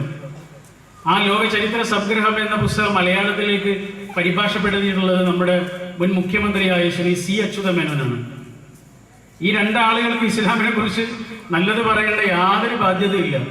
എന്നാൽ നിങ്ങൾ ആ പുസ്തകം എടുത്ത് മറിച്ചു നോക്കൂ. ആ പുസ്തകത്തിൽ ഈ കാര്യം പറയുന്നുണ്ട്. ഒരു ഗ്രന്ഥം കൊണ്ട്, ആ ഗ്രന്ഥത്തിലെ വചനങ്ങൾ കൊണ്ട് ഒരു സമൂഹം മാറുന്നു, അവരുടെ കാഴ്ചപ്പാടുകൾ മാറുന്നു, അവരുടെ ജീവിത വീക്ഷണം മാറുന്നു എന്ന്. ആ ഗ്രന്ഥം നമ്മുടെ കയ്യിലുണ്ട്. എവിടെയാണ് നമുക്ക് മാറ്റങ്ങൾ സംഭവിക്കുന്നത്? എത്ര നമ്മളെ തിരുത്താൻ ആ ഗ്രന്ഥത്തിന് കഴിയുന്നുണ്ട്? എത്ര നമ്മളെ നിർഭയരാക്കി മാറ്റാൻ ആ ഗ്രന്ഥത്തിന് കഴിയുന്നുണ്ട്? ഇതാണ് ചോദ്യം. നമ്മുടെ കയ്യിൽ നല്ല പായസത്തിൻ്റെ ഒരു റെസിപ്പി ഉണ്ടെന്ന് വിചാരിക്കുക. നല്ല മധുരമുള്ള പായസത്തിൻ്റെ ഒരു റെസിപ്പി ഉണ്ട്. എങ്ങനെ ഉണ്ടാക്കണമെന്ന് വിശദീകരിക്കുന്ന ഒരു രേഖയുണ്ട്. ദിവസവും രാവിലെ ഒരാളത് എടുത്ത് വായിക്കുന്നു. എന്താണ് കാര്യം? ഒരു കാര്യമില്ല. അയാൾ അതിനനുസരിച്ച് ഒരു പായസം ഉണ്ടാക്കുന്നു. ആദ്യത്തിൽ ചില കുഴപ്പങ്ങളൊക്കെ ഉണ്ടാവും, പിന്നെ ഉണ്ടാക്കുന്നു. കുറെ ഉണ്ടാക്കി കഴിഞ്ഞാൽ പിന്നെ അയാൾക്ക് ആ റെസിപ്പി പോലും ആവശ്യമില്ല. അയാൾക്കത് കൃത്യമായി ഉണ്ടാക്കിയെടുക്കാൻ കഴിയും. പലപ്പോഴും നമ്മൾ ഈ റെസിപ്പി വായിച്ചുകൊണ്ടിരിക്കുകയാണ്. അരീക്കോട് പോലുള്ളൊരു സ്ഥലത്ത് വെച്ചത് പറയേണ്ട കാര്യമില്ല.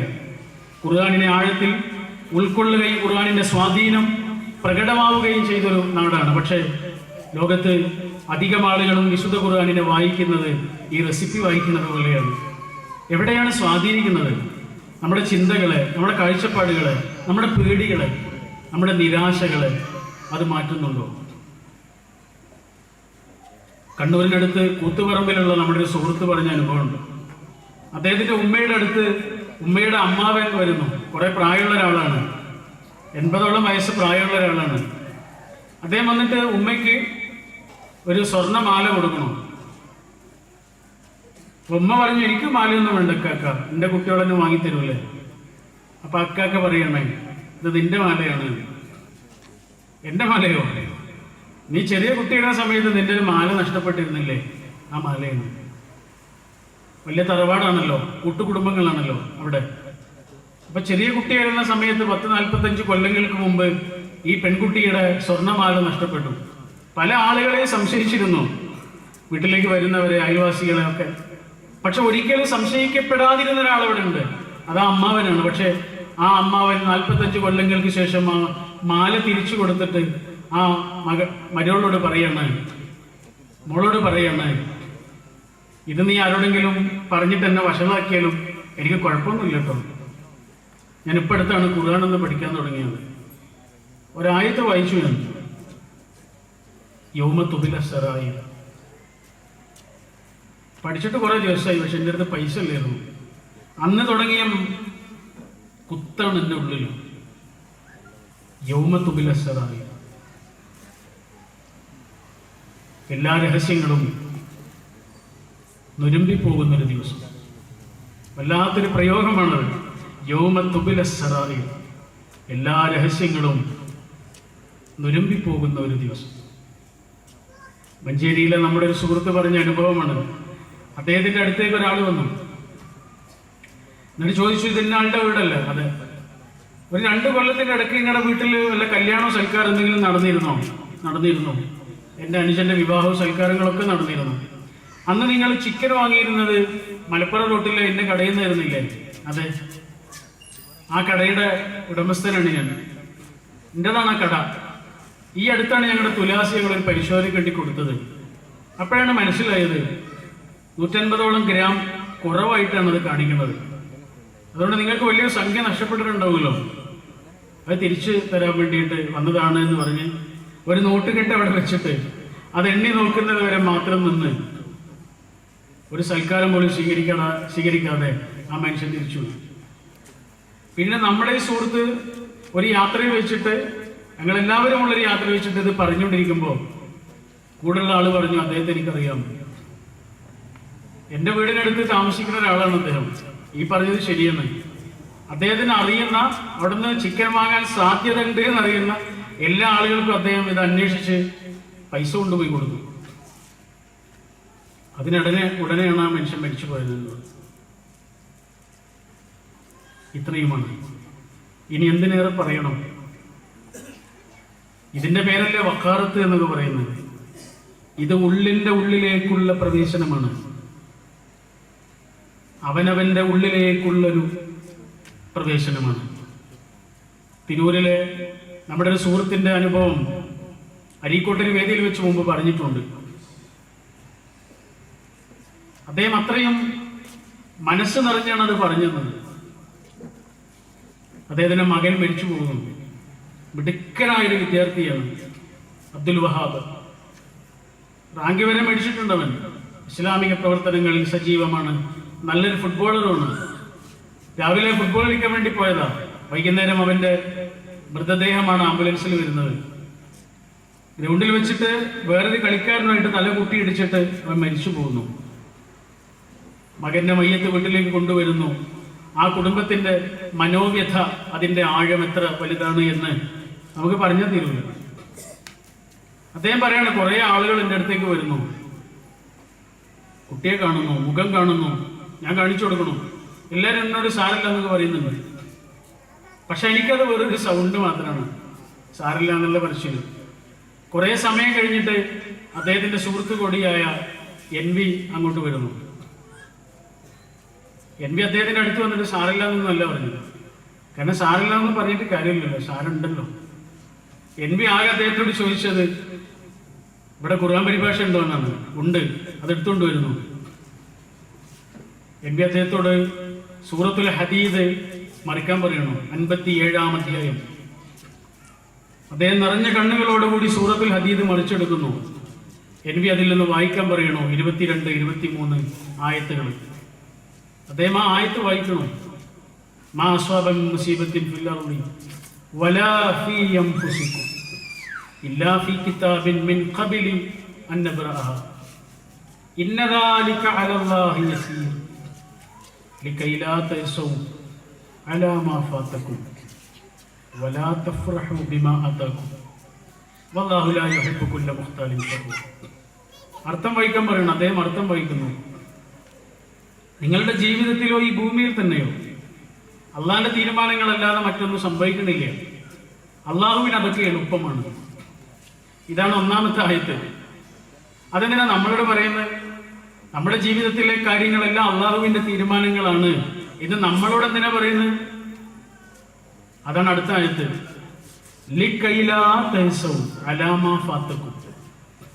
നിങ്ങൾക്ക് ചിലതൊക്കെ നഷ്ടപ്പെടും കേട്ടോ. നിങ്ങൾക്ക് എത്ര പ്രിയപ്പെട്ടതാണെങ്കിലും ചിലതൊക്കെ നിങ്ങൾക്ക് നഷ്ടപ്പെടും. അങ്ങനെ നഷ്ടപ്പെടുമ്പോഴേ നിങ്ങൾ കരയാതിരിക്കാനാണ്. വലാ തഫ്റഹു ബിമാ ആതാകും. നിങ്ങൾക്ക് ചിലതൊക്കെ കിട്ടും.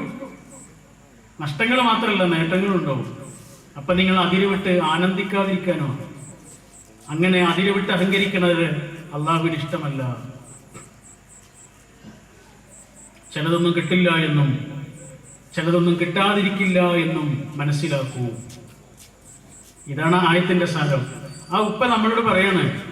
ഒരുപാട് ആളുകൾ എന്നോട് വന്നിട്ട് സാരല്ല എന്ന് പറഞ്ഞു. അവർ പറയണ ഞാൻ കാണുന്നുണ്ട്, അവരെന്റെ മുന്നിലുണ്ട്. പക്ഷെ എനിക്ക് അതുകൊണ്ടൊരു സമാധാനം കിട്ടില്ല. എന്നാൽ ഞാൻ കാണാത്ത ഒരാൾ എന്നോട് പറയണേ സാരില്ല, ഞാനവനെ കാണുന്നില്ല, പക്ഷെ ഇന്നും എൻ്റെ ആശ്വാസം അതാണ്. ഞാൻ സ്നേഹിക്കണേക്കാൾ എൻ്റെ കുട്ടിയെ സ്നേഹിക്കുന്ന ഒരാളുടെ അടുത്തേക്കാണോ പോയത്. 10-15ഓളം കൊല്ലമായി ഞങ്ങളെ അവൻ വിട്ടുപോയിട്ട്. പക്ഷേ ഇപ്പോഴും ആ വാക്ക് തന്നെയാണ് ആശ്രയം. കണ്ണുകൾ കൊണ്ട് കാണാത്ത ഒരു പടച്ചവനെ കുറിച്ചുള്ള വിശ്വാസം കൊണ്ട്, കണ്ണുകൾ കൊണ്ട് കാണുന്നവയെക്കുറിച്ചുള്ള പേടി പോലും ഇല്ലാതാകുന്ന അത്യത്ഭുതകരമായ ഈ പ്രതിഭാസം തന്നെയാണ് സത്യവിശ്വാസം. ഒരേ സമയം നമ്മളെ നിർഭയരാക്കുകയും അതേസമയം നമ്മളെ വിശുദ്ധരാക്കുകയും ചെയ്യുന്ന പ്രവർത്തനമാണ്. നമ്മുടെ ശീലങ്ങളിൽ ഇടപെടുന്നു, നമ്മുടെ കർമ്മങ്ങളിൽ ഇടപെടുന്നു, നമ്മുടെ വിചാരങ്ങളിൽ ഇടപെടുന്നു, നമ്മുടെ മനസ്സിൽ ഇടപെടുന്നു. ഏറ്റവും പ്രധാനം മനസ്സാണ്. റസൂൽ സല്ലല്ലാഹു അലൈഹി വസല്ലമയുടെ അടുത്തൊരാൾ ഇങ്ങനെ വന്നു നിൽക്കുന്നു. റസൂലിന് മനസ്സിലായി അദ്ദേഹത്തിന് എന്തോ ചോദിക്കാനുണ്ട്. റസൂൽ ചോദിച്ചു, എന്താ ചോദിക്കാനുള്ളത്? എന്തോ ചോദിക്കാനുള്ളത് പോലെ ഉണ്ടല്ലോ മുഖം. അദ്ദേഹം പറഞ്ഞു, റസൂലെ, എനിക്ക് ചോദിക്കാനുണ്ട്. എന്താണെന്നറിയോ റസൂലെ? എന്താണ് പുണ്യം, എന്താണ് പാപം എന്ന് ചോദിച്ചു. എത്ര വലിയ ചോദ്യമാണ്, എത്ര വിശദീകരിക്കപ്പെടണം.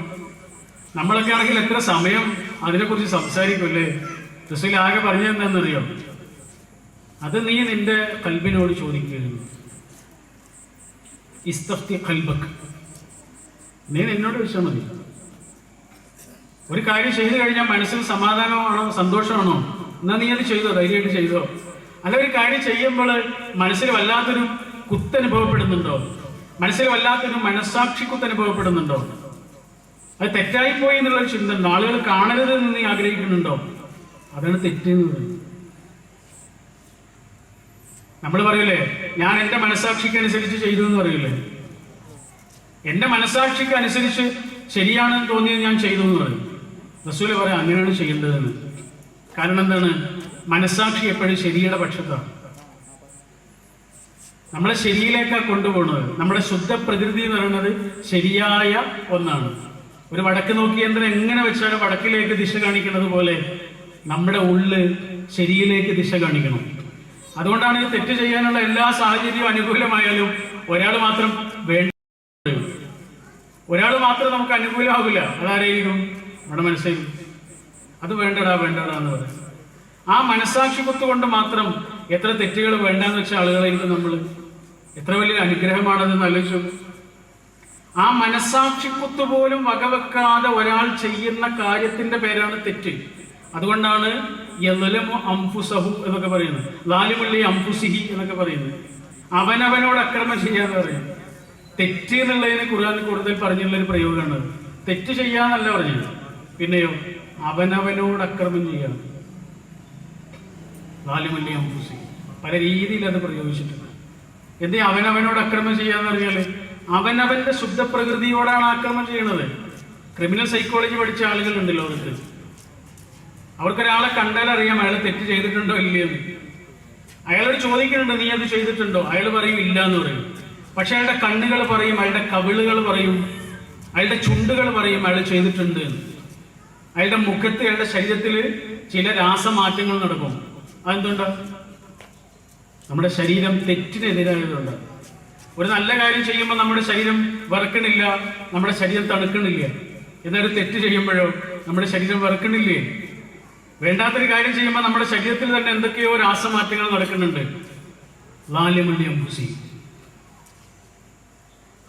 ഏതെങ്കിലും തരത്തിലുള്ള ഒരു വയലേഷനാണ് എല്ലാ പാപങ്ങളും. ഒന്നുകിൽ അവനവനോടാണ്, അല്ലെങ്കിൽ മറ്റുള്ളവരോടാണ്. ഏത് ഒരു പാപവും ഏതെങ്കിലും തരത്തിലുള്ള ഒരു വയലേഷൻ ആയിരിക്കും. അതുകൊണ്ട് മനസ്സ് ഏറ്റവും പ്രധാനമായി നമ്മൾ ശുശ്രൂഷിക്കേണ്ട ഒന്നാണ്. ഒരു ചെറിയ കുട്ടിയെ എങ്ങനെയാണ് നോക്കുക? കാരണം ഒരു കുട്ടിക്ക് ഒന്നും അറിയില്ല. തീയിലേക്ക് പോകുന്നു, വെള്ളത്തിലേക്ക് പോകുന്നു, അപകടങ്ങളിലേക്ക് പോകുന്നു, ഏതിലേക്കും പോകുന്ന ഒന്നാണ് ഒരു ചെറിയ കുട്ടി എന്ന് പറയുന്നത്. അതേപോലെ എന്തിലേക്കും പോകുന്ന വൾണറബിൾ ആയ ഒന്നിന്റെ പേരാണ് മനസ്സ്. എത്ര പെട്ടെന്നാണ് ചാഞ്ചല്യങ്ങൾ വരുന്നത്. ഒരൊറ്റ മെസ്സേജ് മതിയാവും നമ്മുടെ ചിന്തകളാകെ മറ്റൊന്നായി മാറും. ഒരൊറ്റ മെസ്സേജ് മതി, ഒരു ചിത്രം മതിയാവും, നമ്മൾ മറ്റൊരാളായി മാറുന്നു. അതാണ് മനസ്സിന്റെ ശൈശവം. നമുക്ക് അള്ളാഹു കണ്ണ് തന്നിട്ടുണ്ട്. കണ്ണിന് അള്ളാഹു കൊടുത്ത ജോലി എന്താണ്? കാണുക എന്നാണ്. കണ്ണെന്തും കാണും. എന്ത് കാണണം എന്ന് തീരുമാനിക്കുന്നത് കണ്ണല്ല. എന്ത് കേൾക്കണമെന്ന് ചെവി തീരുമാനിക്കണില്ല. എന്ത് പറയണമെന്ന് നാവ് തീരുമാനിക്കണില്ല. അതൊക്കെ തീരുമാനിക്കുന്നത് ആരാണ്? മനസ്സാണ്. മനസ്സാണ് പ്രധാനം. കഠോപനിഷത്തിലെ 3-ാം വല്ലിയിൽ പറയുന്ന ഒരു കാര്യമുണ്ട്, വളരെ മികച്ച ഒരു ഉപമയായി തോന്നിയത്. ശരീരം എന്ന് പറയുന്നത് ഒരു രഥമാണ്, ഒരു വാഹനമാണ്. അതിലെ സഞ്ചാരിയാണ് ആത്മാവ്, അതിന്റെ സാരഥിയാണ് ബുദ്ധി, ഡ്രൈവ് ചെയ്യുന്നത് ബുദ്ധിയാണ്. പിടിച്ചിരിക്കുന്ന കടിഞ്ഞാൺ എന്താണ്? മനസ്സാണ്. മുന്നിൽ കെട്ടിയിരിക്കുന്ന കുതിരകൾ എന്താണ്? ഇന്ദ്രിയങ്ങളാണ്. ഈ ബുദ്ധിയാകുന്ന ഡ്രൈവർ മനസ്സാകുന്ന കടിഞ്ഞാണിനെ നിയന്ത്രിച്ചിട്ടില്ലെങ്കിൽ ഇന്ദ്രിയങ്ങളാകുന്ന കുതിരകള് അവർക്ക് ആവശ്യമുള്ളതൊക്കെ പോകും. 5 പക്ഷികളെ കുറിച്ച് ആലോചിച്ച് നോക്കും. കലവില കൂട്ടുന്ന 5 പക്ഷികൾ. അതേപോലെയാണ് നമ്മുടെ 5 ഇന്ദ്രിയങ്ങൾ. നല്ല മാങ്ങ പഴുത്ത് നിൽക്കുന്നു, പക്ഷികൾ ഒന്നായിട്ട് അങ്ങോട്ട് ചെല്ലുന്നു. മുഴുവനായി കഴിക്കാൻ അവരെ കൊണ്ട് പറ്റുന്നില്ല, അവർ കലവില കൂട്ടുന്നു. അതൊക്കെ അവശിഷ്ടങ്ങളായി മാറുന്നു, അവർ പറന്നു പോകുന്നു. ഒന്നും മുഴുവനായിട്ട് ചെയ്യുന്നില്ല, എല്ലാത്തിലേക്കും പോകുന്നു, എല്ലാത്തിൽ നിന്നും പിന്മാറുന്നു. ഇങ്ങനെ നിരന്തരമായി തിന്മകളിലേക്ക്, വിഷയാസക്തികളിലേക്ക്, മോഹങ്ങളിലേക്ക് സഞ്ചരിച്ചുകൊണ്ടേയിരിക്കുന്ന മനസ്സിന്റെ ശൈശവത്തെ ഒരാൾക്ക് നിയന്ത്രിക്കാനായാൽ അയാള് തികഞ്ഞൊരു സ്പിരിച്വാലിറ്റിയിലേക്ക് എത്തി. അതാണ് സ്പിരിച്വാലിറ്റി എന്നത്. കാരണം എല്ലാ മനസ്സിന്റെ ഉള്ളിലാണ്. ഒരാൾ നിയന്ത്രിക്കപ്പെടുന്നത് അവിടെയാണ്. ഒരാളുടെ നന്മകൾ അവിടെയാണ്, എല്ലാ മൂല്യങ്ങളും അവിടെയാണ്, ശരികൾ അവിടെയാണ്, തെറ്റുകൾ അവിടെ തന്നെയാണ്.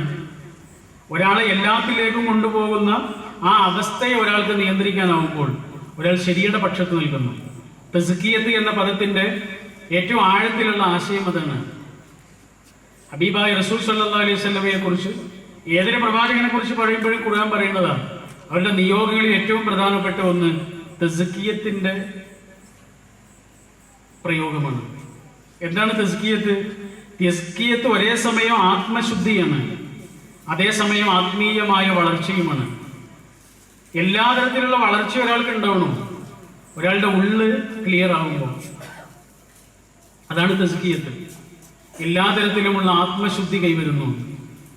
റസൂൽ സല്ലല്ലാഹു അലൈഹി വസല്ലമയെ അറേബ്യയിലേക്ക് പ്രവാചകരായി നിയോഗിക്കുമ്പോൾ അറേബ്യ മാത്രമല്ല ലോകത്തുള്ളത്, ഒരുപാട് രാജ്യങ്ങളുണ്ട്. ചൈനയുണ്ട്, പേർഷ്യയുണ്ട്, റോമുണ്ട്, ഇന്ത്യയുണ്ട്. ഈ രാജ്യങ്ങളൊക്കെ ആ കാലത്തുണ്ട്. എന്നാൽ ഈ രാജ്യങ്ങളിലേക്കൊന്നുമല്ല അള്ളാഹുവിന്റെ റസൂലിനെ അള്ളാഹു പറഞ്ഞയച്ചത്. പിന്നെ എങ്ങോട്ടാണ്? അറേബ്യയിലേക്കാണ്. ചൈനയിൽ അന്ന് സിസേറിയൻ ഓപ്പറേഷൻ വരെ ഉണ്ടെന്ന് പറയുന്നു. സീസർ എന്ന രാജാവ് അങ്ങനെ ജനിച്ചത് കൊണ്ടാണ് അതിന് സിസേറിയൻ എന്ന് പേര് കിട്ടിയത്. ഇന്ത്യയില് BC 5-ാം നൂറ്റാണ്ടില് സുശ്രുതന്റെ കാലത്ത് ശസ്ത്രക്രിയയുണ്ട്. എത്ര കാലം മുമ്പാണ്? അത്ര വലിയ വൈദ്യശാസ്ത്രത്തിൽ പുരോഗതിയുള്ള നാടുകളുണ്ട്. നാഗരികമായി, വൈജ്ഞാനികമായി, സൈനികമായി ഒക്കെ വികാസം സിദ്ധിച്ച നാടുകൾ ആ കാലത്തുണ്ട്. പക്ഷെ അങ്ങോട്ടൊന്നുമല്ല അള്ളാഹുവിന്റെ റസൂലിനെ അള്ളാഹു പറഞ്ഞയക്കുന്നത്. പിന്നെ ഇങ്ങോട്ടാണ്? അറേബ്യയിലേക്കാണ്. അറേബ്യ എന്ന് പറഞ്ഞാൽ എന്താണ്? കുറേ മരുഭൂമിയാണ്.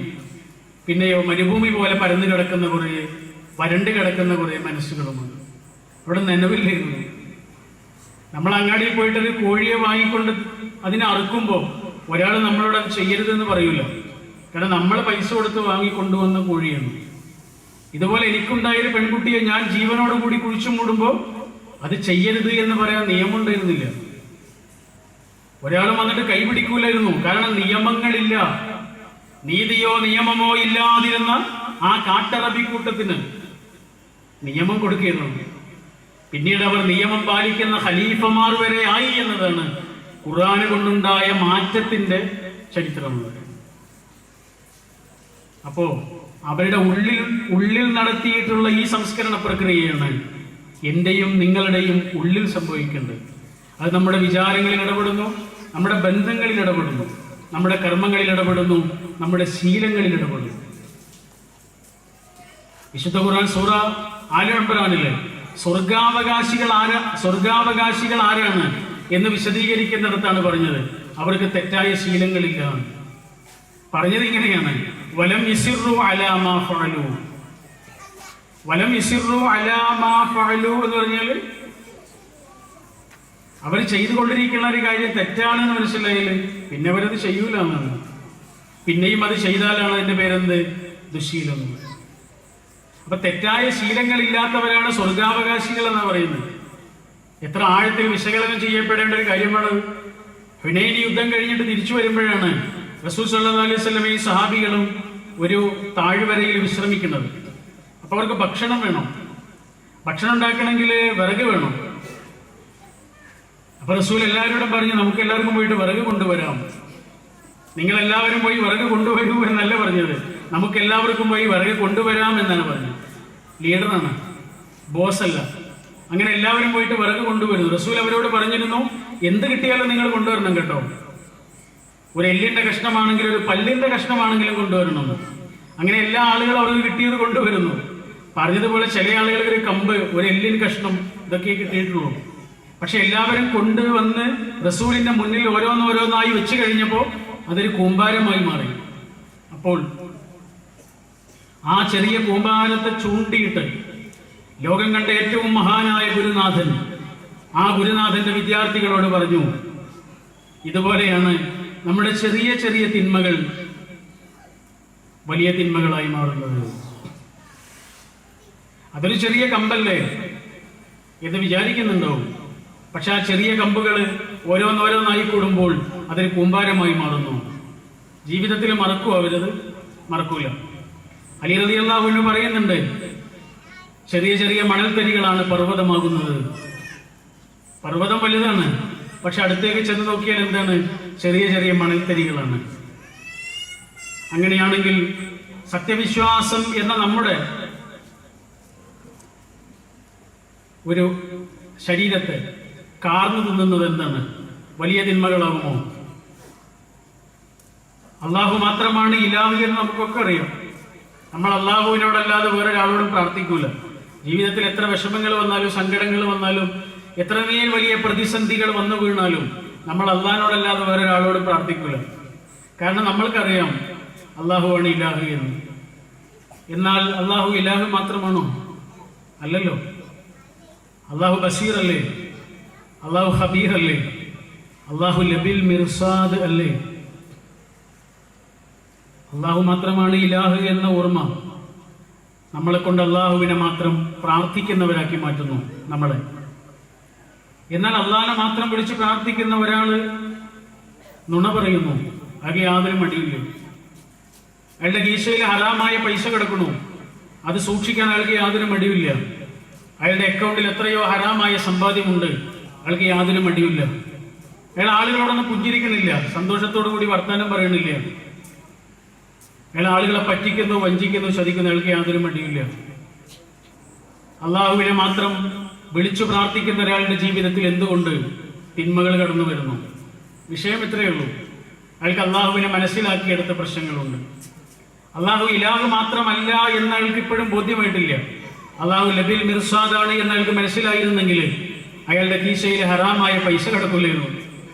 അള്ളാഹു ഖബീർ ആണ് എന്ന് മനസ്സിലാക്കിയിരുന്നെങ്കിൽ അയാളുടെ വാക്കിൽ കളവ് വരൂലായിരുന്നു. മൂല്യങ്ങൾക്ക്, കൾച്ചർ എന്ന വശത്തിന് അത്ര വലിയ പ്രാധാന്യമുണ്ട് ഇസ്ലാമിൽ. വിട്ടുവീഴ്ചയില്ലാത്ത പ്രാധാന്യമാണ്. നിസ്കാരം എന്ന് പറഞ്ഞാൽ ഇസ്ലാമിൽ ഏറ്റവും പ്രധാനമായ ആരാധനാകർമ്മമാണ്, ശരി. പക്ഷെ നിസ്കാരത്തിന് എന്തെല്ലാം ഇളവുകൾ അള്ളാഹു തന്നിട്ടുണ്ട്, എന്തെല്ലാം റിഡക്ഷൻ ഉണ്ട് നിസ്കാരത്തിന്. നിന്ന് നിസ്കരിക്കാൻ കഴിയാത്ത ഒരാൾ ഇരുന്ന് നിസ്കരിച്ചാൽ മതി. ഇരുന്ന് നിസ്കരിക്കാൻ കഴിയാത്ത ഒരാൾ കിടന്ന് നിസ്കരിച്ചാൽ മതി. കിടന്നിട്ട് തന്നെ ആംഗ്യങ്ങൾ ചെയ്യാൻ കഴിയാത്ത ഒരാൾക്ക് മനസ്സുകൊണ്ടത് ചെയ്താൽ മതി. യാത്രക്കാരനാണോ പിന്നെ നോമ്പ് നോറ്റാൽ മതി. രോഗിയാണോ ഇപ്പൊ വേണ്ട, രോഗം മാറിയിട്ട് നോറ്റാൽ മതി. നോമ്പ് ഒക്കെ ഇളവുണ്ട്. എന്നാൽ കള്ളം പറയുക എന്നുള്ളതിനൊരു ഇളവുണ്ടോ? ആളുകളെ പറ്റിക്കുക എന്നുള്ളതിനൊരു ഇളവുണ്ടോ? ആളുകളെ ചതിക്കുന്നതിന്, വഞ്ചിക്കുന്നതിന്, ആളുകളെ അപഹസിക്കുന്നതിന്, പരിഹസിക്കുന്നതിന് ഉണ്ടോ? മരിക്കാൻ കിടക്കുന്ന ഒരാൾക്ക് കളവ് പറയാൻ പറ്റുമോ? ഒരാളെ ചതിക്കാൻ പറ്റുമോ? വഞ്ചിക്കാൻ പറ്റുമോ? ഓർക്കേണ്ട കാര്യമില്ലേ ഇത്? കൾച്ചറിന് ഇളവില്ല, മൂല്യങ്ങൾക്ക് ഇളവില്ല. മൂല്യങ്ങളുടെ മനോഹരമായ ജീവിതാവസ്ഥയിലേക്കാണ് വിശുദ്ധ ഖുർആൻ മനുഷ്യനെ ക്ഷണിക്കുന്നത്. മനുഷ്യനെ മനുഷ്യനായിട്ട് കാണാൻ പഠിപ്പിക്കുന്നു. കാരണം ഒരു മനുഷ്യന് മറ്റൊരു മനുഷ്യനിൽ നിന്ന് കിട്ടേണ്ട ഏറ്റവും കുലീനമായ ആദരവ് എന്ന് പറയുന്നത് അയാളെ മനുഷ്യനായിട്ട് അംഗീകരിക്കുക എന്നുള്ളതാണ്. ആണ്, പെണ്ണ്, ഹിന്ദു, മുസ്ലിം, ഇതൊക്കെ നമ്മൾ വിട്. എന്നിട്ട് മനുഷ്യനെ മനുഷ്യനായിട്ട് കാണുന്ന ഉദാത്തമായൊരു ലോകവീക്ഷണവും മാനവിക വീക്ഷണവും ഇല്ലേ? അതിലേക്കല്ലേ ഖുർആൻ നമ്മളെ വിളിച്ചത്. അതല്ലേ വലഖദ് കറംനാ ബനി ആദം എന്ന് പറഞ്ഞു. എല്ലാ മനുഷ്യന്മാരെയും അള്ളാഹു ബഹുമാനിച്ചിരിക്കുന്നു. ആരെ? ആ അള്ളാഹു ഇല്ല എന്ന് പറയുന്നവരെ പോലും അള്ളാഹു ബഹുമാനിച്ചിരിക്കുന്നു. അപ്പൊ നമ്മൾ എത്ര ബഹുമാനിക്കണം മനുഷ്യന്റെ വൈവിധ്യങ്ങളെ, മനുഷ്യന്റെ അഭിപ്രായാന്തരങ്ങളെ, മനുഷ്യന്റെ കാഴ്ചപ്പാടുകളെ ഒക്കെ എത്ര ബഹുമാനിക്കണം അല്ലേ? മനുഷ്യനെ സ്നേഹിക്കാനും മനുഷ്യനെ ആദരിക്കാനും പഠിപ്പിക്കുന്നു. മനുഷ്യർക്കിടയിലെ വൈവിധ്യങ്ങളെ ഉൾക്കൊള്ളാൻ പഠിപ്പിക്കുന്നു. മുസ്ലിങ്ങളെ കുറിച്ച് പോലും അങ്ങനെ പറയും. എല്ലാ മുസ്ലിങ്ങളും ഒരുപോലെയാണോ? അല്ല, 3 വിഭാഗമുണ്ട് എന്നാണ് പറയുന്നത്. വലഖദ് ഔറസ്നൽ കിതാബല്ലദീന ഇസ്തഫൈനാ മിൻ ഇബാദിനാ വമിൻഹും ളാലിമുൻ ലിഅൻഫുസിഹി വമിൻഹും മുഖ്തസിദ് വമിൻഹും സാബിഖുൻ ബിൽ ഖൈറാത്തി ബിഇദ്നില്ലാ. എല്ലാ മുസ്ലിങ്ങളും ഒരുപോലെ അല്ല, വൈവിധ്യങ്ങളുണ്ട്. ചില ആളുകൾ അക്രമം ചെയ്ത് ജീവിക്കുന്ന ആളുകളാണ്, തെറ്റുകൾ ചെയ്യുന്നു. ചില ആളുകൾ ഒരു ആവറേജ് പക്വതയിൽ ജീവിക്കുന്ന ആളുകളാണ്. മൂന്നാമത്തെ ആളുകളോ ധാരാളം സൽക്കർമ്മങ്ങൾ ചെയ്യുന്ന ആളുകളാണ്. ഈ 3 കൂട്ടരും അകത്താണ്, പുറത്തല്ല. എന്തെങ്കിലും ഒരു കാര്യം കുറഞ്ഞു പോയതിന്റെ പേരിൽ ആളുകൾ മറ്റൊരാളെ ആക്ഷേപിക്കുന്നു. താടി വെച്ചില്ല എന്നുള്ളതിന്റെ പേരിൽ, വസ്ത്രത്തിൽ എന്തെങ്കിലും കുഴപ്പമുണ്ടെന്നുള്ളതിന്റെ പേരിലൊക്കെ ആളുകളെ ആക്ഷേപിക്കാൻ പാടുണ്ടോ? സൊഫുകൾ വളരെ അടുത്തടുത്താവണമെന്ന് നമുക്ക് നിർബന്ധമുണ്ട്. എന്നാൽ ഹൃദയങ്ങൾ തമ്മിൽ അകന്നകന്നാകണമെന്ന് നമുക്ക് നിർബന്ധമുണ്ടോ? ആളുകളെ തമ്മിൽ അകറ്റാൻ പാടുണ്ടോ? എന്തിന്റെ പേരിലായിരുന്നാലും മനുഷ്യനെ ബഹുമാനിക്കണം എന്ന് ഖുർആൻ പറയുന്നു. എല്ലാ അഭിപ്രായാന്തരങ്ങളുടെയും അപ്പുറത്ത് മുസ്ലിങ്ങളെ ബഹുമാനിച്ചിരിക്കുന്ന എന്നല്ലല്ലോ പറഞ്ഞത്, എല്ലാ മനുഷ്യരെയും ബഹുമാനിച്ചിരിക്കുന്ന അള്ളാഹുവിന്റെ നല്ലവരായ അടിമകൾ എല്ലാ മനുഷ്യനെയും ബഹുമാനിക്കണം. അയാളുടെ അഭിപ്രായങ്ങളോട് എത്രമേൽ വിട്ടുനിൽക്കാനും അഭിപ്രായാന്തരങ്ങൾ ഉൾക്കൊള്ളാനും പറ്റുമ്പോഴും മനുഷ്യൻ എന്ന നിലക്ക് അയാൾ ആദരിച്ചേ പറ്റൂ. അയാളുടെ അഭിപ്രായത്തിന്, അയാളുടെ ജീവിത വീക്ഷണത്തിന് അയാൾക്ക് അയാളുടേതായ ന്യായങ്ങളുണ്ട്. അത് അയാളും അള്ളാഹും തമ്മിലുള്ള ബന്ധമാണ്. പക്ഷെ അയാൾ ആദരിക്കാൻ നമുക്ക് ഒരേ ഒരു ന്യായമേ ഉള്ളൂ. അതെന്താണ്? അയാൾ മനുഷ്യനാണ്. ഒരു ഹോട്ടലിലേക്ക് ചെന്നാൽ ഒരാൾ പറയും 2 ചായ, അപ്പൊ മറ്റേ പറയും എനിക്ക് ചായ പറ്റില്ല, കാപ്പിയേ പറ്റുള്ളൂ. അപ്പൊ പറയുന്ന ഒരു ചായ ഒരു കാപ്പി. ഒരാൾ ചായ കുടിക്കണോ, ഒരാൾ കാപ്പി കുടിക്കണോ, സന്തോഷമായിട്ട് പിരിയണോ, യാതൊരു വഴക്കുമില്ല, വെക്കണമല്ലോ, ഒന്നുമില്ല. ഈ 2 ആളുകൾ പിന്നെ പോകുന്നത് എങ്ങോട്ടായിരിക്കും? 2 ഓഫീസുകളിലായിരിക്കും. ആ ഓഫീസിൽ ഇരുന്നിട്ട് അവൻ ആലോചിക്കണം എന്താണ്? മറ്റുള്ളവനെ എങ്ങനെ നശിപ്പിക്കാന്നാണ്. ഹോട്ടലിൽ ഇരുന്നപ്പോൾ അവർ മിത്രങ്ങളാണ്, അവന്റെ ഓഫീസിലെത്തിയപ്പോഴോ അവർ ശത്രുക്കളുമാണ്. ഹോട്ടലുകൾ നമ്മളെ ഒന്നിപ്പിക്കുകയും നമ്മുടെ ഓഫീസുകൾ നമ്മളെ ഭിന്നിപ്പിക്കുകയും ചെയ്യുന്നു. കാതലായൊരു പ്രശ്നമാണിതെന്ന് തോന്നുന്നു. ഹോട്ടലുകൾ നമ്മളെ ഒന്നിപ്പിക്കുകയും നമ്മുടെ ഫുട്ബോൾ സ്റ്റേഡിയങ്ങൾ നമ്മളെ ഒന്നിപ്പിക്കുകയും നമ്മുടെ ഓഫീസുകൾ നമ്മളെ ഭിന്നിപ്പിക്കുകയും ചെയ്യുന്നുണ്ട്. ഒരു മനുഷ്യനെ കുറിച്ച് പറയുന്നതിന്, പ്രയോഗിക്കുന്നതിന്, അയാളെ ആക്ഷേപിക്കുന്നതിന് വല്ല മടിയുണ്ട്.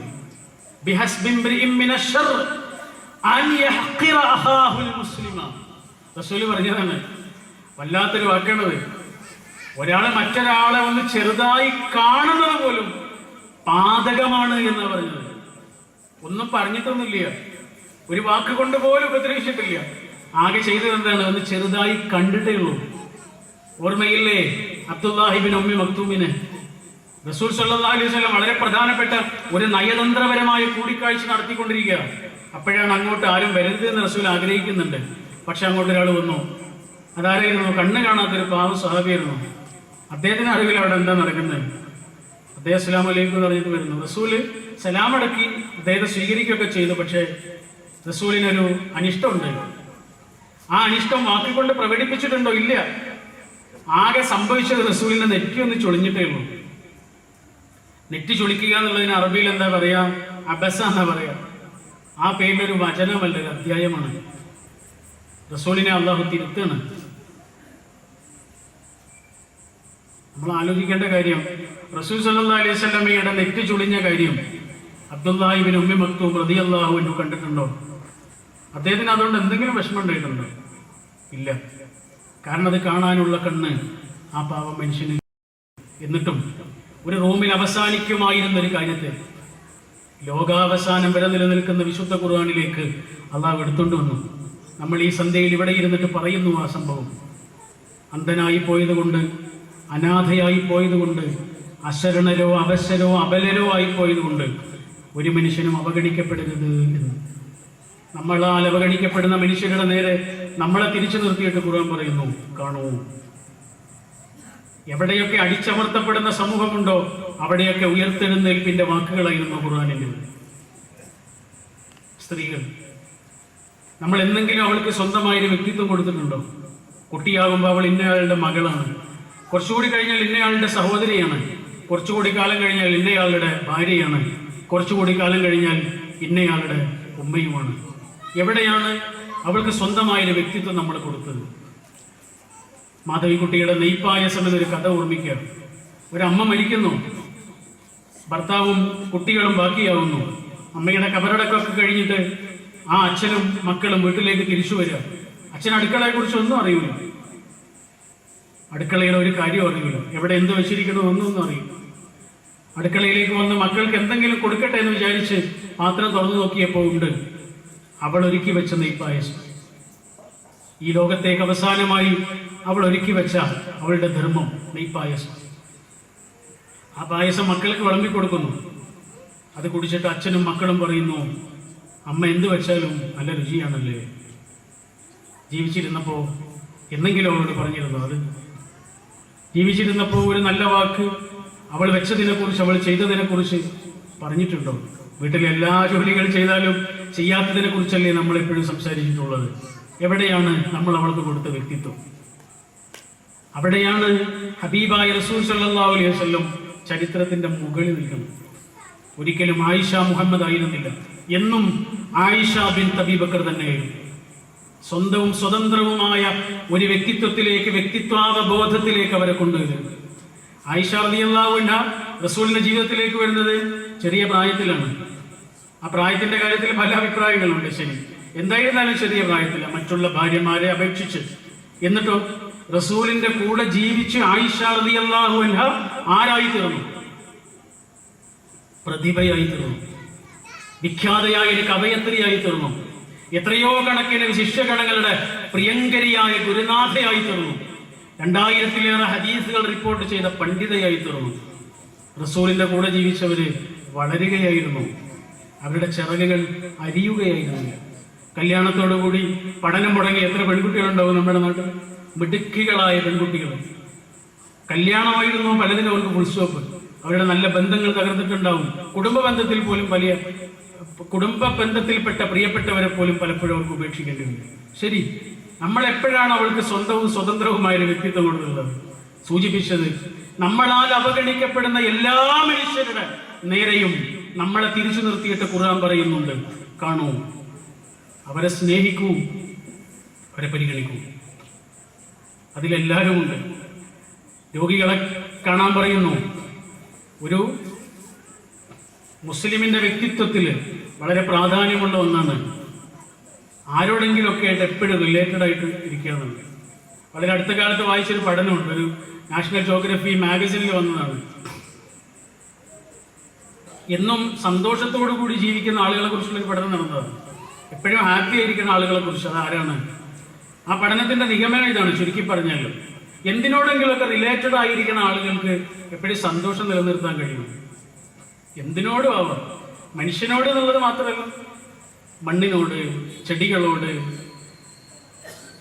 എല്ലാ തരത്തിലുള്ള കാര്യങ്ങളോടും എന്തെങ്കിലും തരത്തിൽ റിലേറ്റഡ് ആയിട്ട് ഒരു റിലേഷൻ മെയിൻറ്റെയിൻ ചെയ്യാൻ കഴിയുന്ന ഒരാൾക്ക് സന്തോഷം നിലനിർത്താൻ കഴിയുന്നുണ്ട്. നിങ്ങൾ ആലോചിച്ച് നോക്കൂ, ഹബീബായ റസൂൽ സല്ലല്ലാഹു അലൈഹി വസല്ലം എത്ര മനോഹരമായിട്ടാണ് ആ ജീവിത വൃത്തി നമുക്ക് പറഞ്ഞു തന്നുള്ളത്. റസൂലിന്റെ ഒരു ദിവസത്തെ കർമ്മങ്ങൾ ഇങ്ങനെ എടുത്തു നോക്കൂ നിങ്ങൾ. എല്ലാരോടും റിലേറ്റഡ് ആയിരുന്നു. രോഗികളെ ചെന്ന് കാണുന്നു, എന്നിട്ട് അവിടെ ഇങ്ങനെ കൈകെട്ടിട്ട് നിൽക്കുകയല്ല റസൂൽ ചെയ്യുന്നത്, അവരെ ശുശ്രൂഷിക്കുകയാണ്.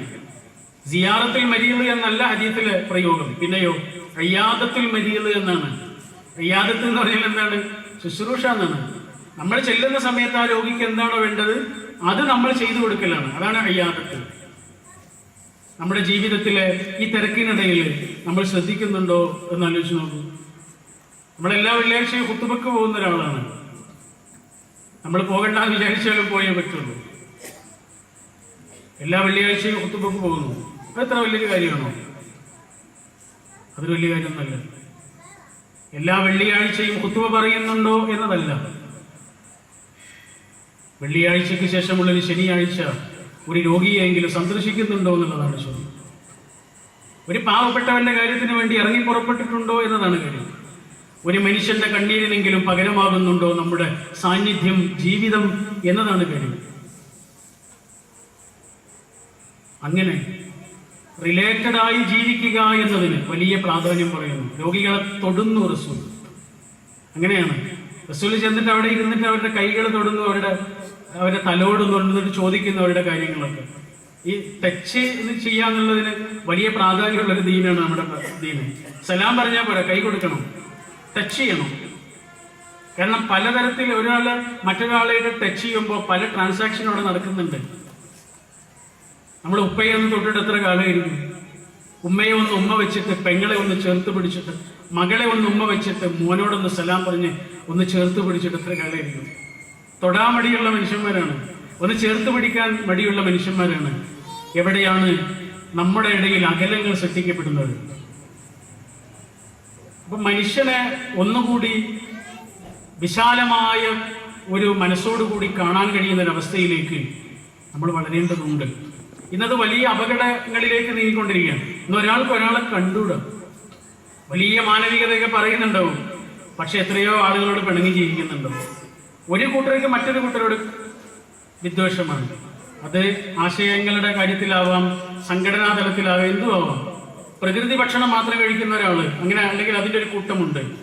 ശരി, അവർക്ക് മാംസാഹാരം കഴിക്കുന്നവരെ കണ്ടുകൂടാ.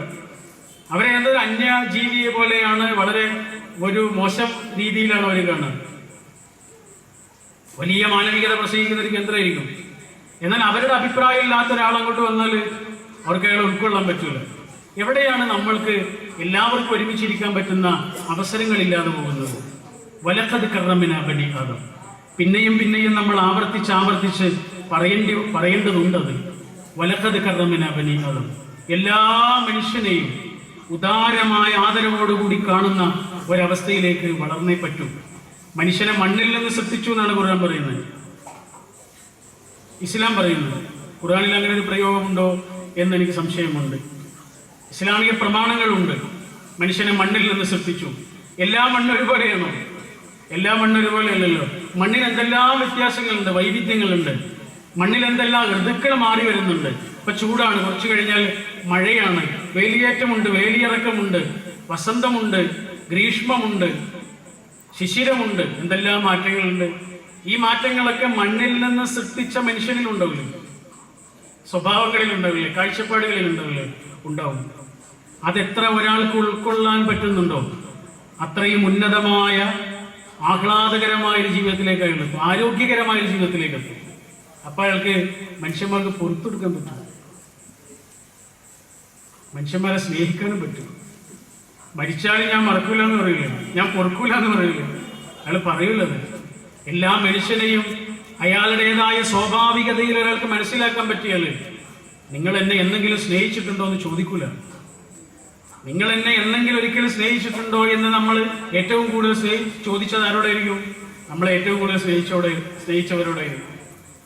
നീ എന്നെ എന്തെങ്കിലും ഒരിക്കലും മനസ്സിലാക്കിയിട്ടുണ്ടോ എന്ന് നമ്മൾ ചോദിക്കുന്നത് ആരോടായിരിക്കും? നമ്മളെ ഏറ്റവും കൂടുതൽ മനസ്സിലാക്കിയവരോടായിരിക്കും. മനുഷ്യന്റെ സ്വാഭാവികതകളെയും മനുഷ്യന്റെ പ്രകൃതിയെയും ഒരാൾക്ക് മനസ്സിലാക്കാൻ പറ്റുകയാണ്. അതുകൊണ്ടാണ് ഖുർആൻ അങ്ങനെ പറഞ്ഞത്, വലാ യസാലൂന മുഖ്തലിഫീൻ എന്ന് പറയുന്നത്.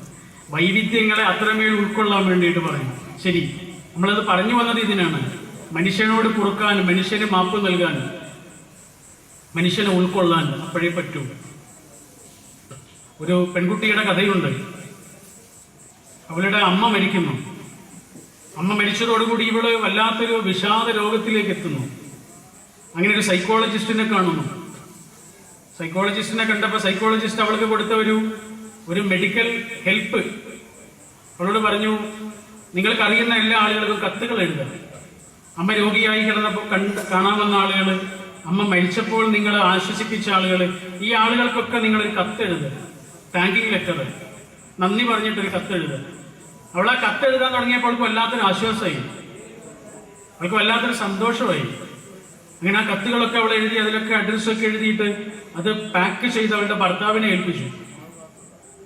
ഭർത്താവിനെ പോസ്റ്റ് ചെയ്യാൻ വേണ്ടിയിട്ട് ഏൽപ്പിച്ചതാണ്. അദ്ദേഹം ജോഗിങ്ങിന് പോകുന്ന സമയത്ത് ഉപയോഗിക്കുന്ന ഒരു ബാഗുണ്ട്, ആ ബാഗിൽ അദ്ദേഹം വെച്ചു. കുറെ ദിവസം കഴിഞ്ഞു. ഒരു ദിവസം അവൾ ആ ബാഗ് കാണുന്നു, ആ ബാഗ് ഇങ്ങനെ തള്ളി നിൽക്കുന്നുണ്ട്. തുറന്നു നോക്കിയപ്പോൾ ആ കത്തുകളാണ്. അദ്ദേഹം അത് പോസ്റ്റ് ചെയ്തിട്ടില്ല. അവളത് എത്ര വേദനിപ്പിക്കും. ഈ കാഴ്ച കണ്ടുകൊണ്ടാണ് ഭർത്താവ് അങ്ങോട്ട് കയറി വരുന്നത്. അയാളും ആകെ തകർന്നു പോയി. അദ്ദേഹം മറന്നുപോയതാണ്. അത് പോസ്റ്റ് ചെയ്യണ്ട എന്ന് വിചാരിച്ചിട്ടൊന്നുമല്ല, മറവി സംഭവിച്ചതാണ്. അവൾ എന്ത് ചെയ്യണം?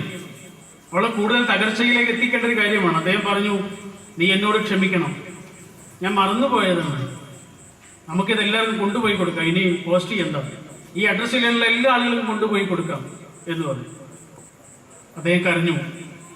ആ കരച്ചിലിൽ അവൾ കരഞ്ഞു. അവൾ പുറത്തു കൊടുക്കുന്നു. ഒരു ചെറിയ കാര്യമാണ്, പക്ഷേ മനസ്സിൽ മുറിവായി തീരേണ്ട ഇങ്ങനെ എത്രയെത്ര മുറിവുകളാണ് ഒരു ചെറിയ വാക്ക് കൊണ്ട്, ഒരു നല്ല വാക്ക് കൊണ്ട്, ഒരു ചെറു പുഞ്ചിരി കൊണ്ട് തീരേണ്ട എത്ര പിണക്കങ്ങളായിരിക്കും മനസ്സിൽ ഇപ്പോഴും നമ്മൾ സൂക്ഷിച്ചിട്ടുണ്ടാവുക. അത് സാരല്ലടാ എന്ന് നമ്മളൊന്ന് പറയാൻ വേണ്ടി കാത്തിരിക്കുന്ന എത്ര മനുഷ്യന്മാരുണ്ടാവും. നമ്മുടെ ഇണകളിൽ ഉണ്ടാവില്ലേ, കുട്ടികളിൽ ഉണ്ടാവില്ലേ, കുടുംബങ്ങളിൽ ഉണ്ടാവില്ലേ, നമ്മുടെ കൂട്ടായ്മകളിൽ ഉണ്ടാവില്ലേ, ഒരു മഹലിൽ ഉണ്ടാവില്ലേ, അത് സാരല്ലടാ എന്ന് നമ്മളൊന്ന് പറയാൻ വേണ്ടിയിട്ട് കാത്തിരിക്കുന്ന ആളുകൾ എത്ര കാലമായിട്ടുണ്ടാവും എന്നറിയോ. സോറി സോറി എന്ന് പറയുന്നത് നമ്മളെ പിന്നാലെ നടക്കുന്നുണ്ടാവും. പുറത്തെടുക്കില്ല മനുഷ്യൻ.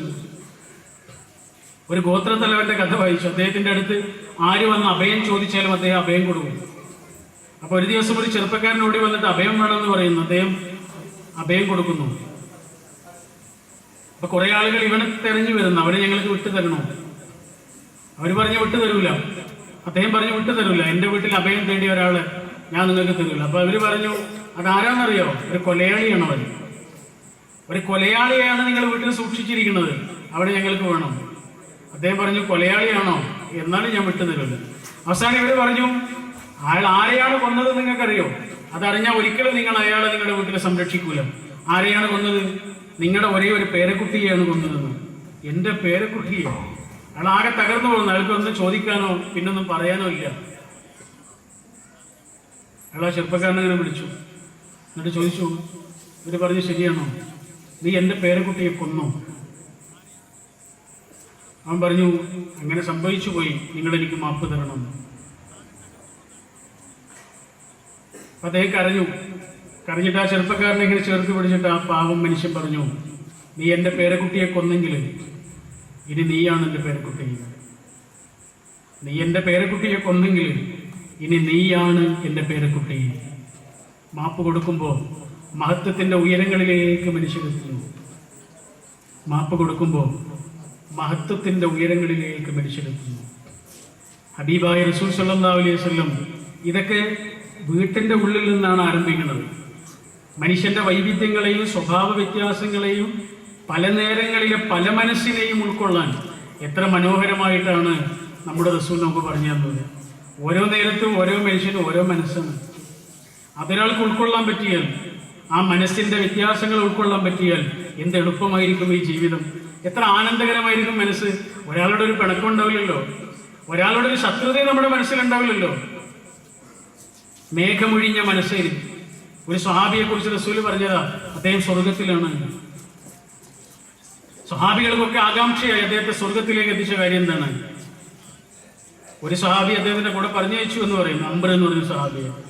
അദ്ദേഹത്തിന്റെ കൂടെ 3 ദിവസം താമസിച്ചു. വേറെ ആരും ചെയ്യാത്തത് എന്തോ അദ്ദേഹം ചെയ്യുന്നുണ്ട്, അതുകൊണ്ടാണ് സ്വർഗത്തിലേക്ക് പോകുന്നത്.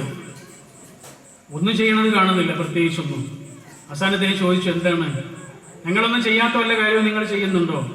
അദ്ദേഹം ഒരുപാട് നേരം ആലോചിച്ചിട്ട് പറഞ്ഞൊരു മറുപടി ഉണ്ട്. എന്താ പറഞ്ഞത്? എൻ്റെ മനസ്സിൽ ഒരാളോട് ശത്രുതയില്ല, വെറുപ്പില്ല, വിദ്വേഷമില്ല. ഒരാളെ കുറിച്ചും എൻ്റെ മനസ്സിലൊരു ശത്രുതല്ല. അതാണ് അദ്ദേഹം പറയുന്നത്. സ്വഹാബികൾ റസൂലിനോട് ചോദിക്കുന്നത്, റസൂലെ അദ്ദേഹത്തെ സ്വർഗത്തിലേക്ക് എത്തിച്ചതിന്റെ കാരണം അതാണോ? റസൂല് പറയണു, അതല്ലാതെ മറ്റെന്താണ്? ആലോചിക്കണം. ഒരു 5 പൈസയുടെ ചെലവില്ലാത്ത കാര്യമാണ്. ഒരു മനുഷ്യനോടും വെറുപ്പില്ല, ഒരു മനുഷ്യനോടും വെറുപ്പില്ല. എല്ലാ മനുഷ്യനോടും സ്നേഹം മാത്രം. നമ്മളെ പിണക്കിയവരുണ്ട്, പക്ഷെ നമുക്ക് പിണക്കില്ല. നമ്മളെ പറ്റിച്ചവരുണ്ട്, പക്ഷെ നമ്മൾ അവരെ നമ്മളെക്കുറിച്ച് പലതും പറഞ്ഞു വരുത്തിയിട്ടുണ്ട്, നമുക്കറിയാം. അതാരാണ് എന്നും അറിയാം, പക്ഷെ നമ്മുടെ നാവ് കൊണ്ട് അവർക്കെതിരെ ഒരു വാക്കില്ല. നമ്മളെക്കുറിച്ച് പലതും അപവാദങ്ങൾ പറഞ്ഞു വരുത്തിയിട്ടുണ്ട്, അതൊക്കെ ആരാ നമുക്കറിയാം. പക്ഷെ നമ്മൾ കാരണം അയാൾക്കെതിരെ ഒരു വാക്കുമില്ല. നമ്മൾ പറ്റിക്കപ്പെടുമ്പോഴും പറ്റിക്കാതെ, നമ്മൾ ചതിക്കപ്പെടുമ്പോഴും ചതിക്കാതെ, നമ്മൾ കുറ്റപ്പെടുത്തപ്പെടുമ്പോഴും കുറ്റപ്പെടുത്താതെ. എത്ര കൃത്യമാണ് ആ ജീവിതം. നോമ്പ് വരുന്നു, റമദാനൊരു ശുദ്ധികാലമാണ്. അറബികൾ പെട്ടെന്ന് പെയ്യുന്ന മഴയ്ക്ക് റമദ് എന്ന് പറയാറുണ്ട്. റമദാനും ഒരു മഴയാണ്. ഒരു മഴ പെയ്താൽ എല്ലാ ഇലകളിലെ ചെളിയും ഇങ്ങനെ പോകുന്നത് കാണാം. ഇതുപോലെ റമദാനിൻ്റെ മഴ കൊണ്ട് നമ്മൾ ശുദ്ധീകരിക്കപ്പെടണം. ഒരു നല്ല വിത്ത് കുഴിച്ചിടുമ്പോൾ നമ്മൾ ആദ്യം ശ്രദ്ധിക്കാറുള്ളത് അവിടെയുള്ള കളകളെ ഇല്ലാതാക്കല. കളകൾ ഉണ്ടെങ്കിൽ വിത്ത് കുഴിച്ചിട്ടിട്ട് കാര്യമില്ല. ഒരു ഗ്ലാസ്സിൽ നല്ല വെള്ളം നിറക്കണമെങ്കിൽ ഉള്ള വെള്ളം കളയണം, ഉള്ള മാലിന്യം എടുത്ത് ഒഴിവാക്കണം. മാലിന്യമുള്ളൊരു ഗ്ലാസ്സിലേക്ക് നല്ല വെള്ളം ഒഴിച്ചിട്ട് കാര്യമില്ല. അങ്ങനെയാണെങ്കിൽ റമദാന് കൊണ്ട് ശുദ്ധീകരിക്കപ്പെടേണ്ടത് ശുദ്ധീകരിക്കപ്പെട്ട ഹൃദയങ്ങളാണ്. റമദാനിന് മുമ്പ് ശുദ്ധീകരിക്കപ്പെടണം. ഈ ലോകത്ത് എനിക്ക് ഏറ്റവും നന്നായി അറിയുന്ന ആൾ ഞാനാണ്. നിങ്ങൾക്ക് ഈ ലോകത്ത് ഏറ്റവും നന്നായി അറിയുന്ന ആളുകൾ നിങ്ങളാണ്. നമുക്കറിയാം നമ്മൾ എവിടെയാണ് വീണു പോകുന്നത്, നമ്മുടെ വീഴ്ചകളും ദൗർബല്യങ്ങളും എന്താണെന്ന് നമുക്കറിയാം. അപ്പം എത്ര എളുപ്പമാണ് നമുക്ക് നമ്മളെ ശുദ്ധീകരിക്കാൻ. Every one is his own priest എന്ന് പറയാറുണ്ടല്ലോ. ഓരോരുത്തരും അവനവൻ്റെ പുരോഹിതനാണ് എന്ന്. ഞാനൊരു തെറ്റ് ചെയ്യുമ്പോൾ പുറത്തു നിന്നൊരാളല്ല എന്നോട് ചെയ്യരുതെന്ന് പറയേണ്ടത്, എൻ്റെ ഉള്ളിൽ നിന്ന് തന്നെ ഒരാൾ പറയണം. അതാണ് നമ്മൾ ആദ്യം പറഞ്ഞ നമ്മുടെ ഉള്ളിലെ ഇന്ധനം. ആ ഇന്ധനത്തിൻ്റെ പരിപോഷിപ്പിക്കലിൻ്റെ കാലമാണ് റമദാൻ എന്നത്. ഷഅബാനിലുള്ള അതേ ആൾ തന്നെ ആകരുത് ശവ്വാലിലും ഉള്ളത്. ഷഅബാനിലും ശവ്വാലിനും ഇടയിൽ വന്നു പോകുന്ന റമദാനിൻ്റെ രാപ്പ നമ്മളെ ശുദ്ധീകരിക്കണം. നമ്മുടെ ശീലങ്ങളിൽ മാറ്റം ഉണ്ടാക്കണം. നമ്മുടെ വിചാരങ്ങളെ ശുദ്ധീകരിക്കണം. മനുഷ്യനെ കുറിച്ചുള്ള നമ്മുടെ കാഴ്ചപ്പാടുകൾ മാറണം. മനുഷ്യനോട് മുഴുവൻ സ്നേഹം നിറയണം. അടുത്ത കാലത്ത് വായിച്ചൊരു പുസ്തകത്തെക്കുറിച്ച് പറയട്ടെ. അങ്കിൾ ഇദ്രീസ് എന്ന് പറഞ്ഞൊരു എഴുത്തുകാരനുണ്ട്. 84 വയസ്സായിട്ടുണ്ട്. ഇപ്പോഴും കുട്ടികൾക്ക് വേണ്ടിയിട്ടാണ് എഴുതുക. പേര് തന്നെ അങ്കിൾ ഇദ്രീസ് എന്നാണ്, ടർക്കിഷാണ്. അദ്ദേഹത്തിൻ്റെ ഒരു പുസ്തകമുണ്ട്, പുതിയൊരു പുസ്തകമാണ്. പുസ്തകത്തിൻ്റെ പേര് A love story different kind എന്നാണ്. ആ പുസ്തകത്തിൽ ചെറിയ ചെറിയ സ്നേഹത്തിൻ്റെ നുറുങ്ങു കഥകളാണ്. അതിലൊരു കഥ അദ്ദേഹം പറയുന്നുണ്ട്.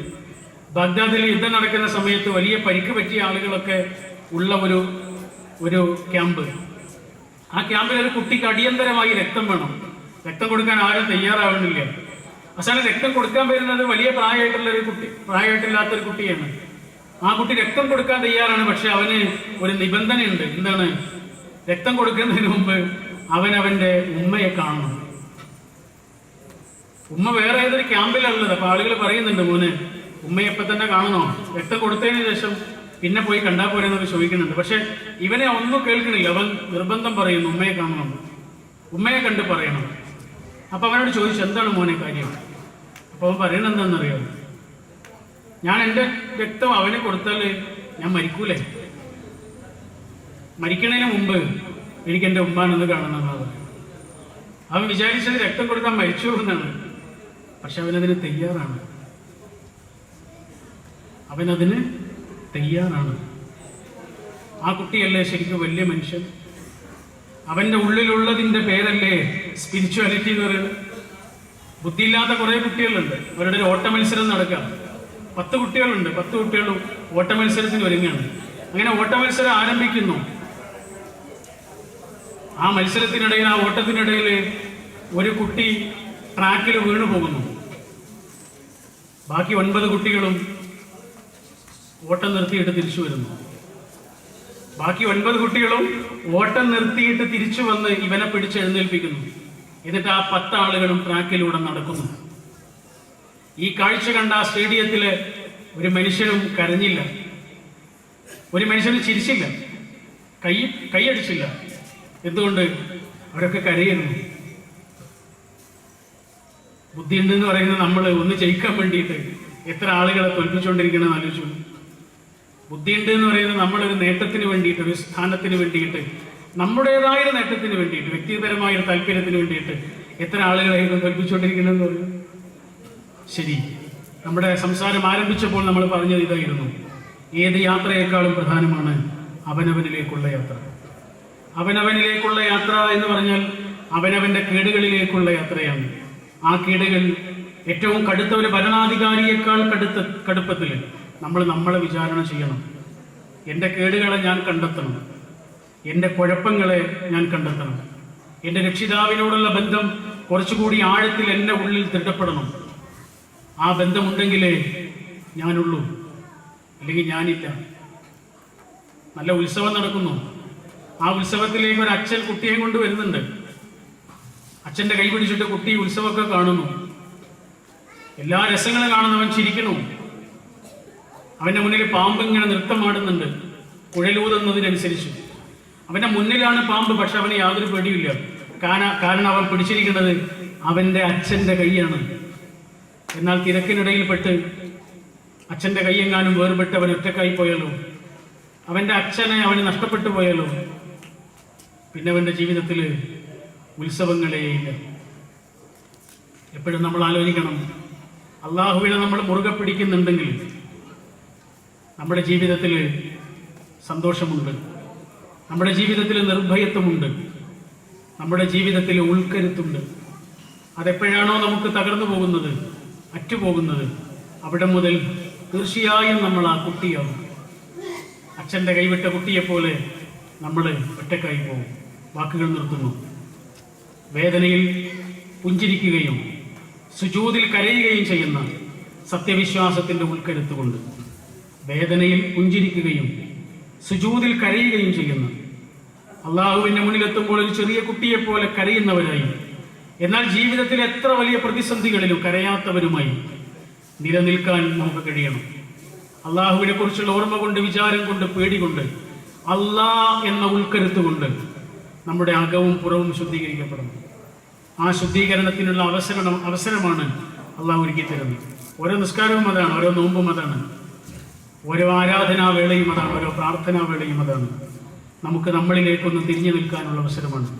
അങ്ങനെ സ്വയം ശുദ്ധീകരിക്കപ്പെട്ട, ആത്മശുദ്ധിയുടെ കുളിർവെള്ളം കൊണ്ട് ശുദ്ധീകരിക്കപ്പെട്ട നല്ല മനസ്സുകളായി ജീവിക്കുവാനും അത്ര തന്നെ ശുദ്ധിയോടുകൂടി അള്ളാഹുവിലേക്ക് തിരിച്ചു ചെല്ലുവാനും അള്ളാഹു കാത്തിരിക്കുന്നവരിൽ ഉൾപ്പെടാനും ജഗന്നിയന്താവായ രക്ഷിതാവ് നമ്മളെ അനുഗ്രഹിക്കുമാറാവട്ടെ.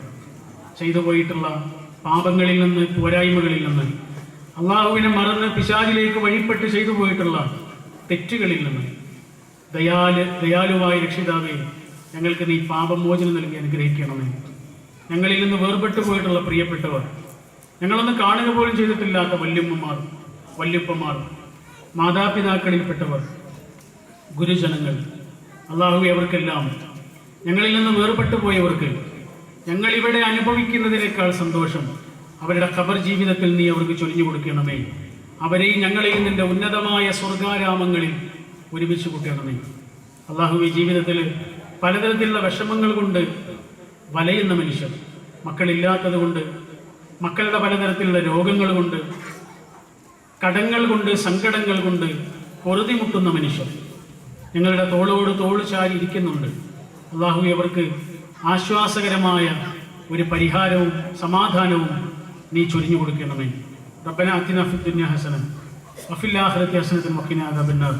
അല്ലാഹുമ്മ സ്വല്ലി വസല്ലിം അലാ നബിയിക മുഹമ്മദിൻ വആലിഹി വഅസ്ഹാബിഹി വസല്ലം. വസ്സലാമു അലൈക്കും.